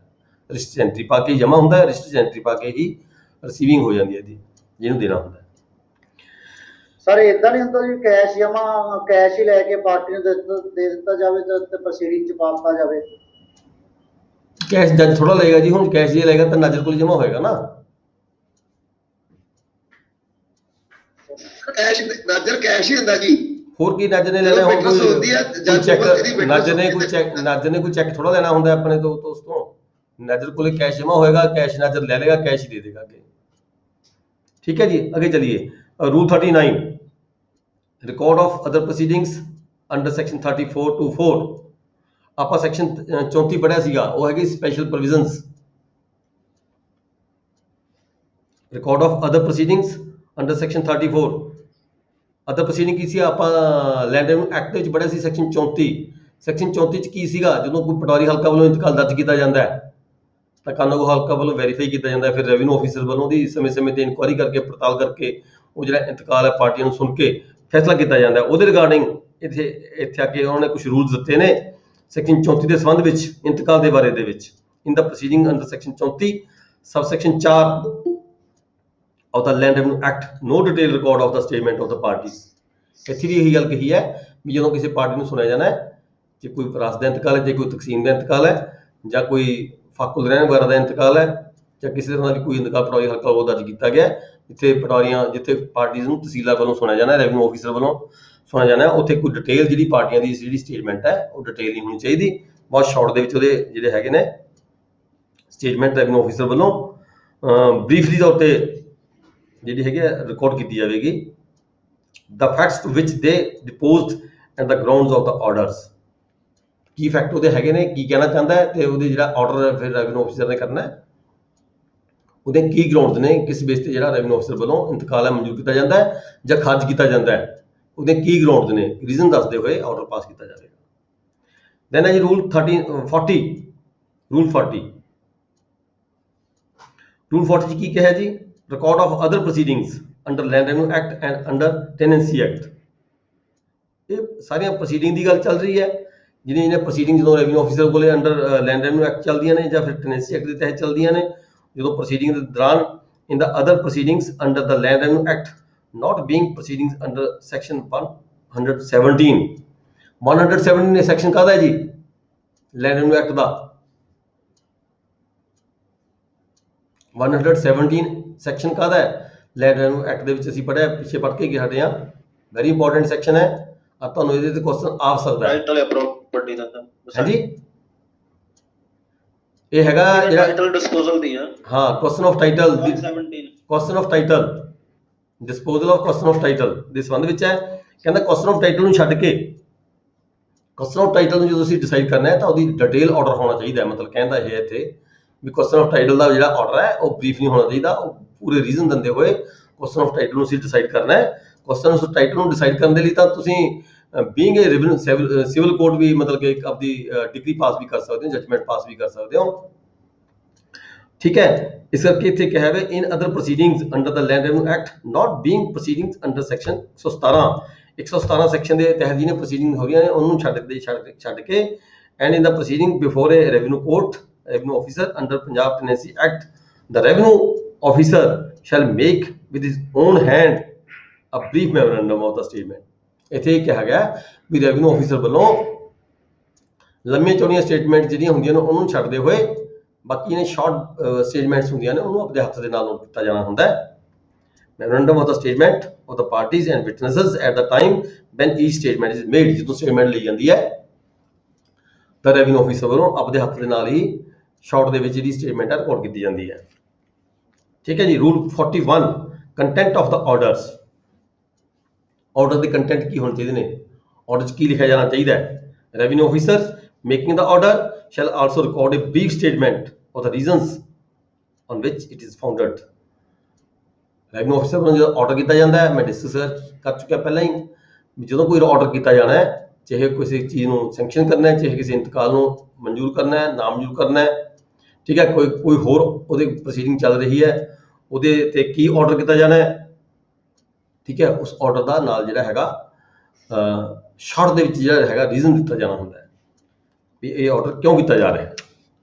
ਠੀਕ ਹੈ ਜੀ। ਨੈਕਸਟ ਹੈਗਾ ਮਤਲਬ ਇਹ ਆਪਾਂ ਪ੍ਰੋਸੀਡਿੰਗ ਪੜ੍ਹ ਰਹੇ ਹਾਂ, ਮੈਂ ਦੁਬਾਰਾ ਫਿਰ ਤੁਹਾਨੂੰ ਧਿਆਨ 'ਚ ਲਿਆ ਦੇਵਾਂ, ਇਹ ਆਪਾਂ ਪੜ੍ਹ ਰਹੇ ਹਾਂ ਪ੍ਰੋਸੀਡਿੰਗਸ। ਜਦੋਂ ਰੈਵਨਿਊ ਕੋਰਟ ਦੇ ਵਿੱਚ ਕੋਈ ਕੇਸ ਚੱਲ ਰਿਹਾ ਤਾਂ ਉਹਦੀਆਂ ਪ੍ਰੋਸੀਡਿੰਗਸ ਕਰਦੇ ਦੌਰਾਨ ਕਿਹੜੀਆਂ ਗੱਲਾਂ ਦਾ ਧਿਆਨ ਰੈਵਨਿਊ ਆਫਿਸਰ ਨੇ ਰੱਖਣਾ ਹੈ। ਇਹ ਸਾਰੀਆਂ ਗੱਲਾਂ ਤੁਹਾਡੇ ਤੇ ਲਾਗੂ ਹੋਣੀਆਂ ਨੇ ਜਦੋਂ ਤੁਸੀਂ ਬੀਇੰਗ ਏ ਰੈਵਨਿਊ ਆਫਿਸਰ ਕੰਮ ਕਰਨਾ ਹੈ। ਠੀਕ ਹੈ ਜੀ। ਅੱਗੇ ਹੈਗਾ 42 appointment and recovery of the cost. ਜਿਹੜੀ ਕੋਈ ਪ੍ਰੋਸੀਡਿੰਗ ਚੱਲੀ ਉਸ ਪ੍ਰੋਸੀਡਿੰਗ ਦੇ ਵਿੱਚ ਜਿਹੜੀਆਂ ਕੋਈ ਕਾਸਟ ਪਾਈਆਂ ਗਈਆਂ ਰੈਵਨਿਊ ਆਫਿਸਰ ਵੱਲੋਂ, ਉਹਦੀ ਜਿਹੜੀ ਰਿਕਵਰੀ ਹੈ, ਜਿਹੜੀ ਕਾਸਟ ਹੈ ਕਿਹੜੀ ਪਾਰਟੀ ਨੇ ਦਿੱਤੀ ਜਾਣੀ ਹੈ, ਉਹ ਇੱਕ ਪਾਰਟੀ ਦੇਵੇਗੀ ਜਾਂ ਦੂਜੀ ਪਾਰਟੀ ਦੇਵੇਗੀ, ਜਾਂ ਫਿਰ ਉਹ ਅਪੋਰਸ਼ਨਲ ਵੰਡੀ ਜਾਏਗੀ ਆਪਸ ਵਿੱਚ 50-50, 40-60 ਜਾਂ 70-30। ਠੀਕ ਹੈ। ਉਹ ਰੈਵਨਿਊ ਆਫਿਸਰ ਵੱਲੋਂ ਜਿਹੜਾ ਹੈਗਾ ਆਰਡਰ ਕੀਤਾ ਜਾਵੇਗਾ। ਜੇ ਕੋਈ ਪਾਰਟੀ ਜਿਹੜੀ ਹੈਗੀ ਆ ਆਪਣਾ ਇਹ ਜਿਹੜੀ ਕਾਸਟ ਨਾ ਪੇ ਕਰੇ ਤਾਂ ਉਹਦੀ ਜਿਹੜੀ ਰਿਕਵਰੀ ਹੈ ਉਹ ਲੈਂਡ ਰੈਵਨਿਊ ਐਕਟ ਦੇ ਤਹਿਤ ਕੀਤੀ ਜਾ ਸਕਦੀ ਹੈ। ਜਿਵੇਂ ਤੁਸੀਂ ਦੇਖਿਆ ਹੋਏਗਾ ਕਦੀ ਇਨ ਪ੍ਰੈਕਟੀਕਲ ਤੁਹਾਡੇ ਕੋਲੇ ਕੋਈ ਕਿਸੇ ਕੋਲੇ ਆਰਡਰ ਆਇਆ ਹੋਵੇ, ਪਰ ਮੈਂ ਤਾਂ ਦੇਖੇ ਹੈਗੇ ਆ ਕਈ ਵਾਰੀ ਸਿਵਲ ਕੋਰਟਾਂ ਦੇ ਵਿੱਚੋਂ ਸਾਡੇ ਕੋਲੇ ਰੈਵਨਿਊ ਕੋਰਟਾਂ ਵਾਲੇ ਰੈਵਨਿਊ ਆਫਿਸਰ ਦੇ ਵਿੱਚ ਆਪਣੀ ਤਹਿਸੀਲ ਦੇ ਵਿੱਚ ਆਰਡਰ ਆ ਜਾਂਦੇ ਨੇ ਸਿਵਲ ਕੋਰਟਾਂ ਵੱਲੋਂ। ਉੱਥੇ ਸਾਡੇ ਬੰਦੇ ਕਨਫਿਊਜ਼ ਹੁੰਦੇ ਨੇ ਵੀ ਇਹ ਰਿਕਵਰੀ ਕਾਹਦੀ ਹੈ, ਸਮਝ ਨਹੀਂ ਆਉਂਦੀ ਕਾਹਦੀ ਰਿਕਵਰੀ ਹੈ। ਉਹ ਰਿਕਵਰੀ ਕਈ ਵਾਰੀ ਆਰਡਰ ਆਉਂਦੇ ਆ ਜਦੋਂ ਕੋਈ ਬੰਦਾ ਆਪਣਾ ਇਹ ਸਿਵਲ ਕੋਰਟ ਦੇ ਜਿਹੜੀ ਕਾਸਟ ਪੇ ਨਹੀਂ ਕਰਦਾ ਤਾਂ ਉਹਨੂੰ ਰਿਕਵਰੀ ਪਾ ਦਿੱਤੀ ਜਾਂਦੀ ਨਾ ਭਰਨ ਦੀ ਸੂਰਤ ਦੇ ਵਿੱਚ। ਜਿਹੜਾ ਰਿਕਵਰੀ ਆਰਡਰ ਹੈ, ਠੀਕ ਹੈ, ਉਹ ਕਲੈਕਟਰ ਕੋਲੇ ਆ ਜਾਂਦਾ। ਕਲੈਕਟਰ ਦੇ ਹੁੰਦਾ ਸਾਡੇ ਰੈਵਨਿਊ ਆਫਿਸਰ ਕੋਲੇ, ਤੇ ਫਿਰ ਪਟਵਾਰੀ ਹਲਕਾ ਕੋਲੇ ਚਲਾ ਜਾਂਦਾ। ਇਹਦੀ ਰਿਕਵਰੀ ਇਹ ਜਿਹੜੀ ਕਾਸਟ ਹੈ ਉਹਨੇ ਨਹੀਂ ਸਮੇਂ ਸਿਰ ਭਰੀ ਹੈਗੀ ਤੇ ਇਹਦੀ ਕਾਸਟ ਹੈ as a arrear of land revenue ਦੀ ਰਿਕਵਰੀ ਕੀਤੀ ਜਾਵੇ। ਠੀਕ ਹੈ। ਰਿਕਵਰੀ ਦਾ ਪ੍ਰੋਸੈਸ ਅਸੀਂ ਸਾਰੇ ਪੜ੍ਹ ਕੇ ਹਟੇ ਹਾਂ। ਇਹ ਕਿੱਥੇ ਹੈਗਾ ਈਡਰ ਦਾ ਰਿਕਵਰੀ ਕਿੱਥੋਂ ਕੀਤੀ ਜਾਂਦੀ ਹੈ, ਸੈਕਸ਼ਨ 61 ਤੋਂ ਲੈ ਕੇ 96 ਤੱਕ ਦੇ ਜਿਹੜੇ ਸਾਡੇ ਸੈਕਸ਼ਨਸ ਹੈਗੇ ਨੇ ਉਹ ਰਿਕਵਰੀ ਦੇ ਸੈਕਸ਼ਨਸ ਹੈਗੇ ਨੇ। ਉਹ ਆਪਾਂ ਡਿਟੇਲ 'ਚ ਪਹਿਲਾਂ ਪੜ੍ਹਿਆ ਹੈਗਾ, ਤੁਹਾਨੂੰ ਸਾਰਿਆਂ ਨੂੰ ਪਤਾ ਹੀ ਹੈ, ਦੁਬਾਰਾ ਫਿਰ ਨਿਗਾਹ ਮਾਰ ਲਿਓ ਇੱਕ ਵਾਰੀ। ਨੈਕਸਟ ਹੈਗਾ ਜੀ 43 rule 43 execution of orders of the ejectment. ਜਦੋਂ ਅਜੈਕਟਮੈਂਟ ਦਾ ਜਿਹੜਾ ਆਰਡਰ ਹੈ ਉਹਦੀ ਐਗਜ਼ੀਕਿਊਸ਼ਨ ਕਰਨੀ ਹੈ ਤਾਂ ਕੀ ਲਿਖਣਾ ਹੁੰਦਾ ਹੈ, order of ejectment from and delivery of the possession of the immovable property. ਇੱਥੇ ਜ਼ਮੀਨ ਦੀ ਗੱਲ ਕਰਦਾ ਹੈ, ਇਮੂਵੇਬਲ ਪ੍ਰੋਪਰਟੀ ਦੀ ਗੱਲ ਕਰਦਾ ਹੈ। Shall be enforced in the manner provided in the CPC। ਜਿਵੇਂ ਕਿ ਇਹ ਕਹਿੰਦਾ CPC ਦੇ ਵਿੱਚ ਪ੍ਰੋਵਾਈਡ ਕੀਤਾ ਗਿਆ ਉਸ ਤਰੀਕੇ ਦੇ ਨਾਲ ਇਹਦੀ ਜਿਹੜੀ ਕਾਰਵਾਈ ਕੀਤੀ ਜਾਂਦੀ ਹੈ। For the time being in force in respect of the execution of a decree. ਜਦੋਂ ਕਿਸੇ ਡਿਗਰੀ ਨੂੰ ਅਸੀਂ ਐਗਜ਼ੀਕਿਊਟ ਕਰਦੇ ਹਾਂ, ਅਜ਼ਰਾਈ ਕਰਦੇ ਹਾਂ ਕਿਸੇ degree the, whereby civil court has adjust ejectment from a delivery of possession of such property। ਜਦੋਂ ਸਿਵਲ ਕੋਰਟ ਵੱਲੋਂ ਕੋਈ ਆਰਡਰ ਸਾਡੇ ਕੋਲੇ ਆਉਂਦਾ ਹੈ ਥਰੂ ਕਲੈਕਟਰ, ਡਾਇਰੈਕਟ ਵੀ ਆ ਸਕਦਾ ਹੈਗਾ, ਤਾਂ ਜਿਹੜੀ ਉਹਦੀ ਕਾਰਵਾਈ ਹੈ ਸਿਵਲ ਕੋਰਟ ਨੇ ਦੇਖਣਾ ਵੀ ਤੁਸੀਂ ਇਹਦੀ ਜਿਹੜੀ ਕਾਰਵਾਈ ਹੈ ਕਿਵੇਂ ਕਰਨੀ ਹੈਗੀ ਹੈ। ਸਿਵਲ ਕੋਰਟ ਨੇ ਸਾਨੂੰ ਡਾਇਰੈਕਸ਼ਨ ਦੇਣੀਆਂ ਨੇ ਵੀ ਕਿਹੜੀ ਤਰੀਕ ਨੂੰ ਕਬਜ਼ਾ ਹੋਣਾ ਚਾਹੀਦਾ, ਕਿਸ ਤਰੀਕ ਤੋਂ ਪਹਿਲਾਂ ਕਬਜ਼ਾ ਹੋਣਾ ਚਾਹੀਦਾ ਹੈ। ਠੀਕ ਹੈ। And in ਇਨਫੋਰਸਿੰਗ of these orders, sub rule 243 the, and in enforcing of these orders a revenue officer shall have all the powers in regard to the contempts, resistance and the like which a civil court may exercise in the execution of a decree of the descriptions mentioned in subsection 1। ਮਤਲਬ ਇੱਥੇ ਕਿਹਾ ਹੈਗਾ ਵੀ ਜਿਹੜੀ revenue officer ਹੈਗਾ ਜਦੋਂ ਉਹਦੀ execution ਕਰਨੀ ਹੈ ਕਿਸੇ ਆਰਡਰ ਦੀ ਤਾਂ ਉਹਦੇ ਖਿਲਾਫ ਕੋਈ ਇਸ ਤਰ੍ਹਾਂ ਦੀ ਕੰਟੈਂਪਟ ਆਫ ਕੋਰਟ ਵਗੈਰਾ ਨਹੀਂ ਕੀਤੀ ਜਾ ਸਕਦੀ। ਜਸਟ ਜਿਵੇਂ ਸਿਵਲ ਕੋਰਟ ਦੇ ਸਿਵਲ ਅਧਿਕਾਰੀਆਂ ਦੇ ਖਿਲਾਫ ਕੋਈ ਕਾਰਵਾਈ ਕਿਸੇ ਤਰ੍ਹਾਂ ਦੀ ਨਹੀਂ ਕੀਤੀ ਜਾ ਸਕਦੀ ਪਾਰਟੀਆਂ ਵੱਲੋਂ, ਇਸ ਤਰ੍ਹਾਂ ਹੀ ਇਹਦੇ ਵਿੱਚ ਜਿਹੜਾ ਹੈਗਾ ਸੇਫਟੀ ਦਿੱਤੀ ਗਈ ਹੈ ਰੈਵਨਿਊ ਆਫਿਸਰ ਨੂੰ। ਉਹਦੇ ਖਿਲਾਫ ਕੋਈ ਰਿਜੈਕਟਮੈਂਟ ਦਾ ਵੀ ਕੀ ਹੈ? ਹਾਂ, ਉਹਦੇ ਵਿੱਚ ਉਹਦੇ ਖਿਲਾਫ ਕੋਈ ਜਦੋਂ ਐਜੈਕਟਮੈਂਟ ਦੇ ਜਿਹੜੇ ਆਰਡਰ ਨੇ ਉਹਦੀ ਐਗਜ਼ੀਕਿਊਸ਼ਨ ਕੀਤੀ ਜਾਂਦੀ ਹੈ ਤਾਂ ਰੈਵਨਿਊ ਆਫਿਸਰ ਦੇ ਖਿਲਾਫ ਕੋਈ ਵਿਅਕਤੀ ਕੋਰਟ ਦੇ ਵਿੱਚ ਜਾ ਕੇ ਉਹਦੇ ਖਿਲਾਫ ਕੋਈ ਕੰਟੈਂਪਟ ਫਾਈਲ ਨਹੀਂ ਕਰ ਸਕਦਾ। ਰਿਜੈਕਟਮੈਂਟ ਦਾ ਕੀ ਐਜੈਕਟਮੈਂਟ ਕਿਸੇ ਨੂੰ ਬੇਦਖਲ ਕਰਨਾ ਐਜੈਕਟਮੈਂਟ ਕਿਸ ਤੋਂ ਕਬਜ਼ਾ ਲੈ ਕੇ ਕਿਸੇ ਹੋਰ ਨੂੰ ਕਰਨਾ, ਦੇਣਾ ਕਬਜ਼ਾ।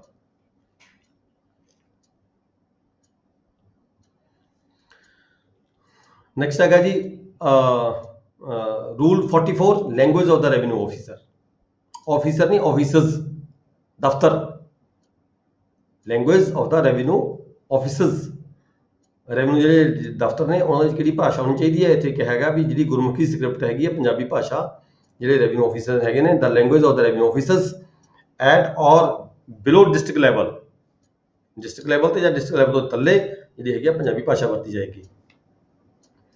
ਅੱਗੇ ਅਸੀਂ ਪੜ੍ਹਾਂਗੇ execution of certain orders of the civil and criminal courts through revenue officers. ਦੇਖੋ ਐਗਜ਼ੀਕਿਊਸ਼ਨ ਕਿਹੜੇ ਆਰਡਰਾਂ ਦੀ ਹੁੰਦੀ ਹੈ? ਜ਼ਿਆਦਾਤਰ ਕੀ ਹੁੰਦਾ ਹੈ? ਅਟੈਚਮੈਂਟ ਆਰਡਰ ਸਾਡੇ ਕੋਲ ਆਉਂਦੇ ਆ। ਸਿਵਲ ਕੋਰਟ ਵੱਲੋਂ ਆ ਸਕਦਾ ਹੈ, ਰੈਵਨਿਊ ਕੋਰਟ ਵੱਲੋਂ ਵੀ ਆ ਸਕਦਾ ਹੈ। ਠੀਕ ਹੈ, ਅਟੈਚਮੈਂਟ ਆਰਡਰ ਆਉਂਦੇ ਆ, ਰਿਕਵਰੀ ਆਰਡਰਸ ਆ ਜਾਂਦੇ ਨੇ, ਜਾਂ ਫਿਰ ਆਕਸ਼ਨ ਦੇ ਆਰਡਰਸ ਆ ਜਾਂਦੇ ਨੇ, ਬੋਲੀ ਦੇ ਆਰਡਰ ਸਾਡੇ ਕੋਲ ਆ ਜਾਂਦੇ ਨੇ ਕੋਰਟਾਂ ਵੱਲੋਂ।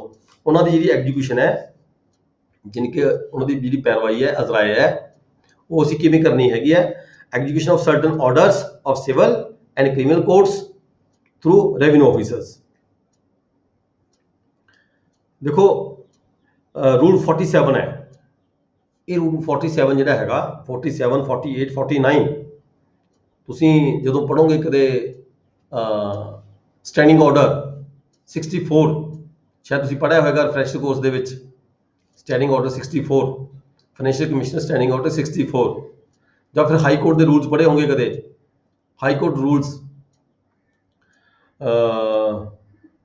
Volume 1, high court rules volume 1 ਤੇ ਉਹਦਾ ਹੈਗਾ ਅੱਗੇ ਪੈਰਾ 12 ਸ਼ਾਇਦ, ਉਹਦੇ ਵਿੱਚ ਤੁਸੀਂ ਪੜ੍ਹਿਆ ਹੋਏਗਾ। ਇਹ ਜਿਹੜੇ ਸੈਕਸ਼ਨ 47, 48, 49 ਹੈਗੇ ਨੇ, ਇਹ ਹਾਈ ਕੋਰਟ ਰੂਲ ਦੇ ਵਿੱਚ ਵੀ ਆ ਜਾਂਦੇ ਨੇ, ਸਟੈਂਡਿੰਗ ਆਰਡਰ 64 ਦੇ ਵਿੱਚ ਵੀ ਆ ਜਾਂਦੇ ਨੇ, ਇਹ ਸਾਡੇ ਲੈਂਡ ਰੈਵਨਿਊ ਐਕਟ ਦੇ ਵਿੱਚ ਵੀ ਹੈਗੇ ਨੇ, ਇਹ CPC ਦੇ ਵਿੱਚ ਵੀ ਆ ਜਾਂਦੇ ਨੇ। ਇਹ ਸਾਰਾ ਹੀ ਜਿਹੜੇ ਹੈਗੇ ਨੇ ਐਕਟ ਨੇ, ਇਹ ਲਗਾਤਾਰ ਆਪਸ ਪੈਰਲ ਚੱਲਦੇ ਨੇ। ਇਹਦੇ ਵਿੱਚ ਕੀ ਹੈਗਾ?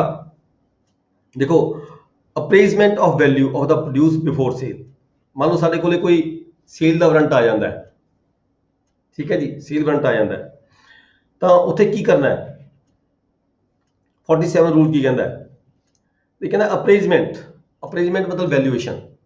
ਸਭ ਤੋਂ ਪਹਿਲਾਂ ਵੈਲਿਊਏਸ਼ਨ ਤੈਅ ਕੀਤੀ ਜਾਵੇਗੀ ਉਸ ਪ੍ਰਾਪਰਟੀ ਦੀ।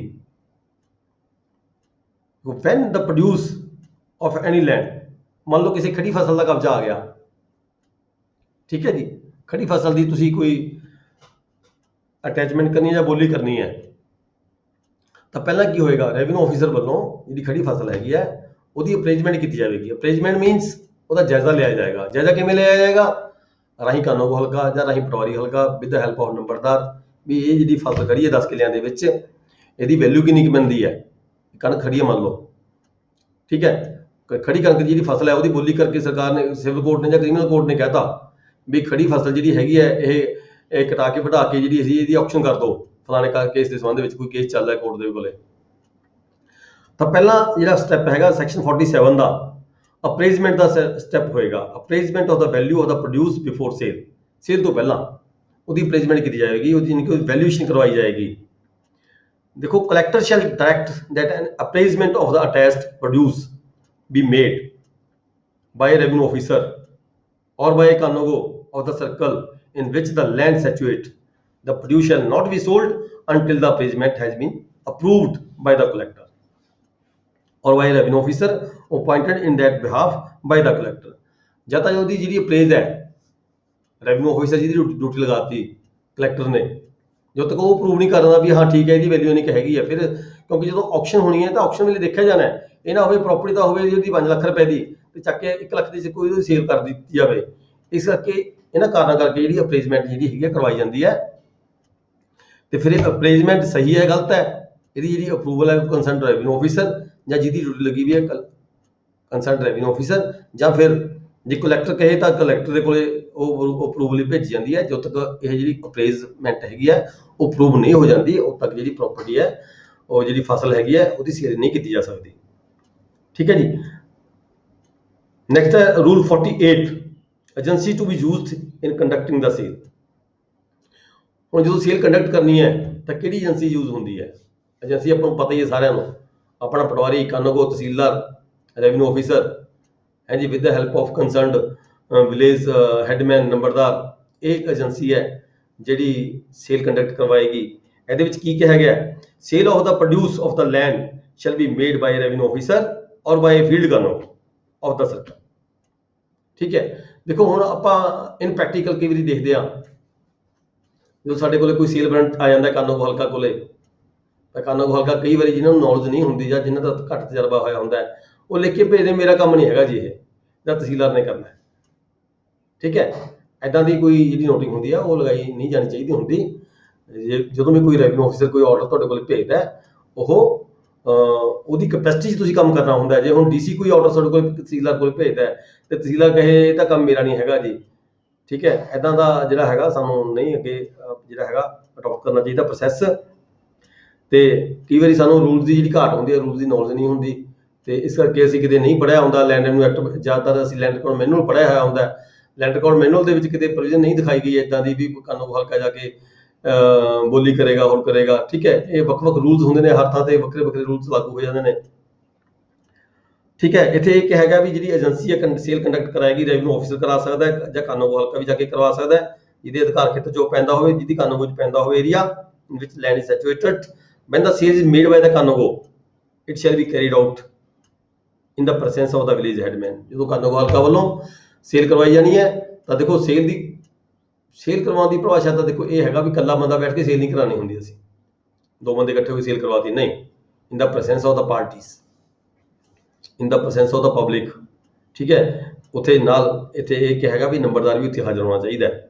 ਠੀਕ ਹੈ। ਉਹਦੀ ਹਾਜ਼ਰੀ ਦੇ ਵਿੱਚ, ਵਿਲੇਜ ਹੈਡਮੈਨ ਦੀ ਹਾਜ਼ਰੀ ਦੇ ਵਿੱਚ appointed in the that behalf by the revenue officer, ਜਿਹੜੀ ਸੇਲ ਹੈ ਕਾਨੂੰਗੋ ਹਲਕਾ ਵੱਲੋਂ ਕਰਵਾਈ ਜਾਏਗੀ। ਤੇ ਫਿਰ ਨਾਲ ਇਹ ਵੀ ਕਿਹਾ ਗਿਆ ਨੈਕਸਟ ਜਿਹੜਾ para 48 the field kanungo shall be entitled to commission of 5% on the sale proceeds.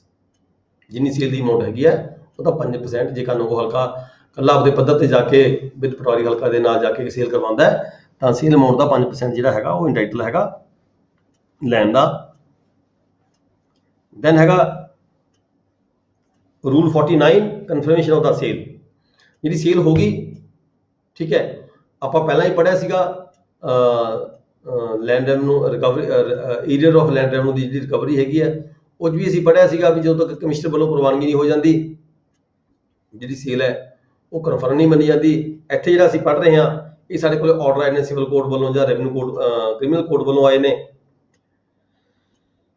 ਉੱਥੇ ਕੀ ਹੈਗਾ? The confirmation of sale when the produce sold by kanungo consist of movable property, the purchase money shall not be received nor shall be sale become absolute until the sale। जो तक cell confirm नहीं हो जाती उद तक confirm कितों होनी है?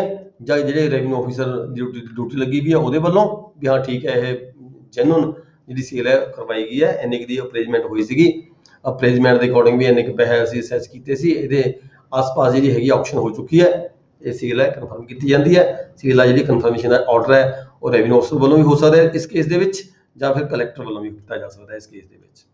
ਠੀਕ ਹੈ। ਤਦ ਸੇਲ ਜਿਹੜੀ ਫਾਈਨਲ ਹੈ ਫਿਰ ਹੀ ਪੇਮੈਂਟ ਜਮ੍ਹਾਂ ਕਰਵਾਈ ਜਾਂਦੀ ਹੈ। ਨੈਕਸਟ ਹੈ ਜੀ rule 50, date on which possession is to be given to the decree holder under the orders of the civil court। Civil court ਸਾਡੇ ਕੋਲ ਕੋਈ ਆਰਡਰ ਭੇਜਦੀ ਹੈ, ਠੀਕ ਹੈ, ਵੀ ਇਹ ਕਬਜ਼ਾ ਕਾਰਵਾਈ ਕੀਤੀ ਜਾਵੇ। ਦੇਖੋ ਜਨਰਲ ਅਸੀਂ ਟੈਨੈਂਸੀ ਐਕਟ ਦੇ ਵਿੱਚ ਪੜ੍ਹਦੇ ਸੀਗੇ। ਜਨਰਲ ਲਾਅ ਇਹ ਹੈਗਾ ਵੀ ਜਿਹੜੀ ਪੋਜੈਸ਼ਨ ਦੀ ਕਾਰਵਾਈ ਹੈ ਉਹ ਜ਼ਿਆਦਾਤਰ ਮਤਲਬ ਕਿ ਸੋਨੇ ਦੀ ਜਿਹੜੀ ਫਸਲ ਹੈਗੀ ਹੈ ਇਹ ਬੀਜਣ ਤੋਂ ਪਹਿਲਾਂ 15 ਮਈ ਤੋਂ ਪਹਿਲਾਂ ਨਿਬੇੜ ਲੈਣੀ ਚਾਹੀਦੀ ਹੁੰਦੀ ਹੈ, ਠੀਕ ਹੈ। ਪਰ ਕਈ ਵਾਰੀ ਅਸੀਂ ਵੀ ਜਨਰਲ ਜਿਹੜੇ ਕਬਜ਼ਾ ਕਾਰਵਾਈ ਕਰਦੇ ਹਾਂ ਆਪਣੇ ਕਾਨੂੰਗੋ ਹਲਕਾ, ਤੁਸੀਂ ਸਾਰਿਆਂ ਨਾਲ ਸੰਬੰਧਿਤ ਇਹ ਕੇਸ ਹੈਗਾ ਵੀ ਕੋਸ਼ਿਸ਼ ਇਹ ਹੋਣੀ ਚਾਹੀਦੀ ਹੈ ਵੀ ਜਿੱਥੋਂ ਨਵਾਂ ਸਾਲ ਸ਼ੁਰੂ ਹੁੰਦਾ ਹੈ, ਐਗਰੀਕਲਚਰ ਈਅਰ ਕਿੱਥੋਂ ਸ਼ੁਰੂ ਹੁੰਦਾ ਹੈ? 16 ਜੂਨ ਤੋਂ ਸ਼ੁਰੂ ਹੁੰਦਾ ਹੈ। ਹਰ ਇੱਕ ਮਿੰਟ ਵੀ ਜਿਹੜਾ 48 ਦੇ ਵਿੱਚ 5% ਕਾਨੂੰਗੋ ਦਾ ਉਹ ਕੱਲੀ ਫਸਲ ਦੇ ਵਿੱਚ ਹੀ ਹੈ ਜਾਂ ਜਿਹੜੀ ਜੇ ਪ੍ਰਾਪਰਟੀ ਵੀ ਸੇਲ ਕਰਦੇ ਇਹ ਨਹੀਂ, ਇਹ ਫਸਲ ਦੀ ਗੱਲ ਕੀਤੀ ਹੈ, ਇਹ ਮੂਵੇਬਲ ਪ੍ਰਾਪਰਟੀ ਦੀ ਗੱਲ ਕਰ ਰਹੇ ਇੱਥੇ, ਇਹ ਫਸਲ ਦੀ ਗੱਲ ਕੀਤੀ ਹੈ। ਇੱਥੇ ਸਰ ਮੇਰਾ ਵੀ ਇੱਕ ਪੁਆਇੰਟ ਕਲੀਅਰ ਕਰ ਦਿਓ, ਇਹ ਹਾਂ। ਸਿਰਫ ਜਿਸ ਵੇਲੇ ਸਪੈਸ਼ਲ ਆਰਡਰਸ ਹੈ ਜਾਂ ਜਿਸ ਵੇਲੇ ਦਖਲ ਦੇਣ ਜਾਂਦੇ ਆ, ਜੇ ਫਸਲ ਖੜੀ ਆ ਉਸ ਵੇਲੇ ਵੈਲੂਏਸ਼ਨ ਕਰਦੇ ਆ, ਉਹਦੇ ਵਿੱਚ ਵੀ ਹੁੰਦਾ ਸਿਰਫ ਇੱਥੇ ਲਾਗੂ ਆ ਸਪੈਸ਼ਲ ਕੇਸਿਸ ਦੇ ਵਿੱਚ? ਜਿੱਥੇ ਦਖਲ ਦੇਣਾ ਜ਼ਮੀਨ ਦਾ ਜੀ ਉਹਦੇ ਵਿੱਚ ਲਾਗੂ ਨਹੀਂ ਹੁੰਦਾ। ਇਹ ਸਿਰਫ ਠੀਕ ਹੈ। ਇਹ ਜਿਹੜਾ ਰੂਲ ਹੈਗਾ ਸਿਰਫ ਉਸ ਦੇ ਲਈ ਹੈ ਜਦੋਂ ਕੋਈ ਡਿਫਾਲਟਰ ਸਿਵਲ ਕੋਡ ਦੇ ਵਿੱਚ ਜਾਂ ਕ੍ਰਿਮੀਨਲ ਕੋਡ 'ਚ ਕੋਈ ਡਿਫਾਲਟਰ ਹੈਗਾ, ਜਿਹੜੀ ਉਹਦੀ ਖੜੀ ਫਸਲ ਹੈ, ਜਿਹੜੀ ਉਹਦੀ ਫਸਲ ਹੈ ਵੇਚ ਕੇ ਉਹ ਰਿਕਵਰੀ ਉਹਦੇ ਤੋਂ ਕੀਤੀ ਜਾਣੀ ਹੈ, ਠੀਕ ਹੈ। ਉਹਦੇ ਸੰਬੰਧ ਵਿੱਚ ਸਾਡੇ ਕੋਲ ਜਾਂ ਸਿਵਲ ਕੋਡ ਤੋਂ ਜਾਂ ਕਿਸੇ ਕ੍ਰਿਮੀਨਲ ਕੋਡ ਤੋਂ ਕੋਈ ਆਰਡਰ ਆਉਂਦਾ ਹੈ ਵੀ ਇਹ ਫਸਲ ਵੇਚ ਕੇ ਜਿਹੜੀ ਪੇਮੈਂਟ ਹੈ ਇੱਥੇ ਭੇਜੀ ਜਾਵੇ, ਸਿਵਲ ਕੋਡ 'ਚ ਭੇਜੀ ਜਾਵੇ, ਤਾਂ ਇਹ ਉਸ ਸਮੇਂ ਦੀ ਜਿਹੜੀ ਰਿਕਵਰੀ ਹੈ ਉਹਦੇ ਵਿੱਚ ਉਹਦੀ ਜਿਹੜੀ ਸੇਲ ਅਸੀਂ ਕੰਡਕਟ ਕਰਨੀ ਹੈ, ਉਸ ਸੇਲ ਦੇ ਵਿੱਚੋਂ ਇਹ 5% ਦੀ ਗੱਲ ਕੀਤੀ ਗਈ ਹੈ। Thank you sir. ਨੈਕਸਟ ਅਸੀਂ ਪੜਾਂਗੇ ਜੀ date on which possession is to be given. ਮੈਂ ਗੱਲ ਕਰ ਰਿਹਾ ਸੀ ਜਦੋਂ ਕਬਜ਼ਾ ਹੈਗਾ, ਕਬਜ਼ਾ ਕਾਰਵਾਈ ਕੀਤੀ ਜਾਂਦੀ ਹੈ, ਕਿਹੜੀ ਡੇਟ ਨੂੰ ਕੀਤੀ ਜਾਂਦੀ ਹੈ। ਜਨਰਲ ਲਾਅ ਜਿਹੜਾ ਪਹਿਲਾਂ ਅਸੀਂ ਪੜ੍ਹਦੇ ਆ ਰਹੇ ਹਾਂ ਟੈਨੈਂਸੀ ਐਕਟ ਤੋਂ ਸ਼ੁਰੂ ਹੋ ਜਾਂਦਾ, 1887 ਤੋਂ ਸ਼ੁਰੂ ਹੋ ਜਾਂਦਾ ਹੈ ਜਿਹੜਾ ਜਨਰਲ ਲਾਅ। ਉਹਦੇ 'ਚ ਕੀ ਹੈਗਾ, ਜਿਹੜਾ ਸਾਡਾ ਐਗਰੀਕਲਚਰ ਈਅਰ ਹੈ, ਐਗਰੀਕਲਚਰ ਈਅਰ ਸਟਾਰਟ ਹੁੰਦਾ 16 ਜੂਨ ਤੋਂ। ਮਤਲਬ ਕਿ ਕੋਸ਼ਿਸ਼ ਸਾਡੀ ਇਹ ਹੋਣੀ ਚਾਹੀਦੀ ਹੈ ਵੀ ਜਿੱਥੇ ਕਿਤੇ ਆਰਡਰ ਦੇ ਵਿੱਚ ਕੋਈ ਮੈਂਸ਼ਨ ਨਾ ਕੀਤਾ ਗਿਆ ਹੋਵੇ ਡੇਟ ਸਿਵਲ ਕੋਡ ਦੇ ਆਰਡਰ 'ਚ ਜਾਂ ਕਿਸੇ ਵੀ ਕੋਡ ਦਾ ਜਿਹੜਾ ਸਾਡੇ ਕੋਲ ਆਰਡਰ ਜਾਂਦਾ ਹੈ, ਜੀ ਡੇਟ ਵਿੱਚ ਮੈਂਸ਼ਨ ਨਾ ਕੀਤੀ ਗਈ ਹੋਵੇ, ਤਾਂ ਜਿਹੜਾ ਸਾਡੀ ਟੈਂਡੈਂਸੀ ਸਾਡੀ ਕੋਸ਼ਿਸ਼ ਇਹ ਹੋਣੀ ਚਾਹੀਦੀ ਹੈ ਵੀ 16 ਜੂਨ ਤੋਂ ਪਹਿਲਾਂ ਜਾਣੀ ਕਿ ਮਈ ਦੇ 15 ਮਈ ਤੋਂ ਪਹਿਲਾਂ ਇਹ ਕਹਿ ਲਈਏ, ਤਾਂ ਕਿ ਆਲਾ ਆਪਦੀ ਖੇਤ ਨੂੰ ਤਿਆਰ ਕਰਕੇ ਜਿਹੜੀ ਜੂਨ ਦੀ ਜਿਹੜੀ ਸੌਣੀ ਦੀ ਫਸਲ ਹੈ ਉਹ ਬੀਜਣ ਦੇ ਵਿੱਚ ਸਮਰੱਥ ਹੋਵੇ, ਤਾਂ ਉਹਦੀ ਜਿਹੜੀ ਕਬਜ਼ੇ ਦੀ ਕਾਰਵਾਈ ਹੈ ਪਹਿਲਾਂ ਕਰ ਦੇਣੀ ਚਾਹੀਦੀ ਹੈ। ਪਰ ਜਿੱਥੇ ਕਿਤੇ ਹੁਣ ਇੱਥੇ ਗੱਲ ਕਰਦੇ ਹਾਂ, ਜੇ ਕਿਤੇ ਸਿਵਲ ਕੋਰਟ ਨੇ ਜਾਂ ਕ੍ਰਿਮੀਨਲ ਕੋਰਟ ਨੇ ਮੈਂਸ਼ਨ ਕੀਤਾ ਗਿਆ civil court is sent to the collector for the execution. ਜਦੋਂ ਸਿਵਲ ਕੋਰਟ ਦੀ ਗੱਲ ਕੀਤੀ ਹੈ, ਸਿਵਲ ਕੋਰਟ ਜਦੋਂ ਕੋਈ ਕਬਜ਼ੇ ਦੀ ਕਾਰਵਾਈ ਜਿਹੜਾ ਵਾਰੰਟ ਹੈਗਾ ਕਲੈਕਟਰ ਨੂੰ ਭੇਜਦੀ ਹੈ ਐਗਜ਼ੀਕਿਊਸ਼ਨ ਦੇ ਲਈ, ਤਾਂ ਕੀ ਹੈ when an order of civil court is sent to the collector for the execution of a decree for the possession of land, the collector shall give possession to the decree holder on the date specified in the decree. decree ਵਿੱਚ order ਦੀ date, ਕਬਜ਼ੇ ਦੀ date ਜਿਹੜੀ specify ਕੀਤੀ ਹੁੰਦੀ ਹੈ, ਉਹਦੇ according ਜਿਹੜਾ ਹੈਗਾ ਕਬਜ਼ਾ ਕਾਰਵਾਈ ਕੀਤੀ ਜਾਣੀ ਹੈ। ਮਤਲਬ ਕਿ ਕਲੈਕਟਰ ਦੀ ਥਾਂ ਤੇ ਕਲੈਕਟਰ ਦੇ ਨਿਯੁਕਤ ਕੀਤੇ ਗਏ ਆਫੀਸਰ, ਰੈਵਨਿਊ ਆਫੀਸਰ ਵੱਲੋਂ, ਔਰ ਇਨ ਦਾ ਡਾਇਰੈਕਸ਼ਨਸ ਇਸ਼ੂਡ ਬਾਈ ਦਾ ਸਿਵਲ ਕੋਰਟ, ਜਦ ਸਿਵਲ ਕੋਰਟ ਨੇ ਕੋਈ ਡਾਇਰੈਕਸ਼ਨ ਦਿੱਤੀ ਹੋਈ ਹੋਵੇ, ਮਤਲਬ ਫਸਲ ਵੱਢਣ ਤੋਂ ਬਾਅਦ ਆੜੇ ਦੀ ਫਸਲ ਵੱਢ ਕੇ, ਹਾਂਜੀ, ਇੱਦਾਂ ਦੀ ਕੋਈ ਡਾਇਰੈਕਸ਼ਨ ਦਿੱਤੀ ਗਈ ਹੋਵੇ ਆਰਡਰ ਦੇ ਵਿੱਚ, ਡਿਕਰੀ ਦੇ ਵਿੱਚ, on the date specified in the decree or in the directions issued by the civil court executing the decree if no date is specified। ਦੇਖੋ ਨਾ ਤਾਂ ਡੇਟ ਫਿਕਸ ਕੀਤੀ ਗਈ ਹੈ ਸਿਵਲ ਕੋਰਟ ਨੇ ਤੇ ਨਾ ਹੀ ਕੋਈ ਡਾਇਰੈਕਸ਼ਨ ਦਿੱਤੀ ਗਈ ਸਿਵਲ ਕੋਰਟ ਨੇ, ਤਾਂ ਕੀ ਹੋਏਗਾ,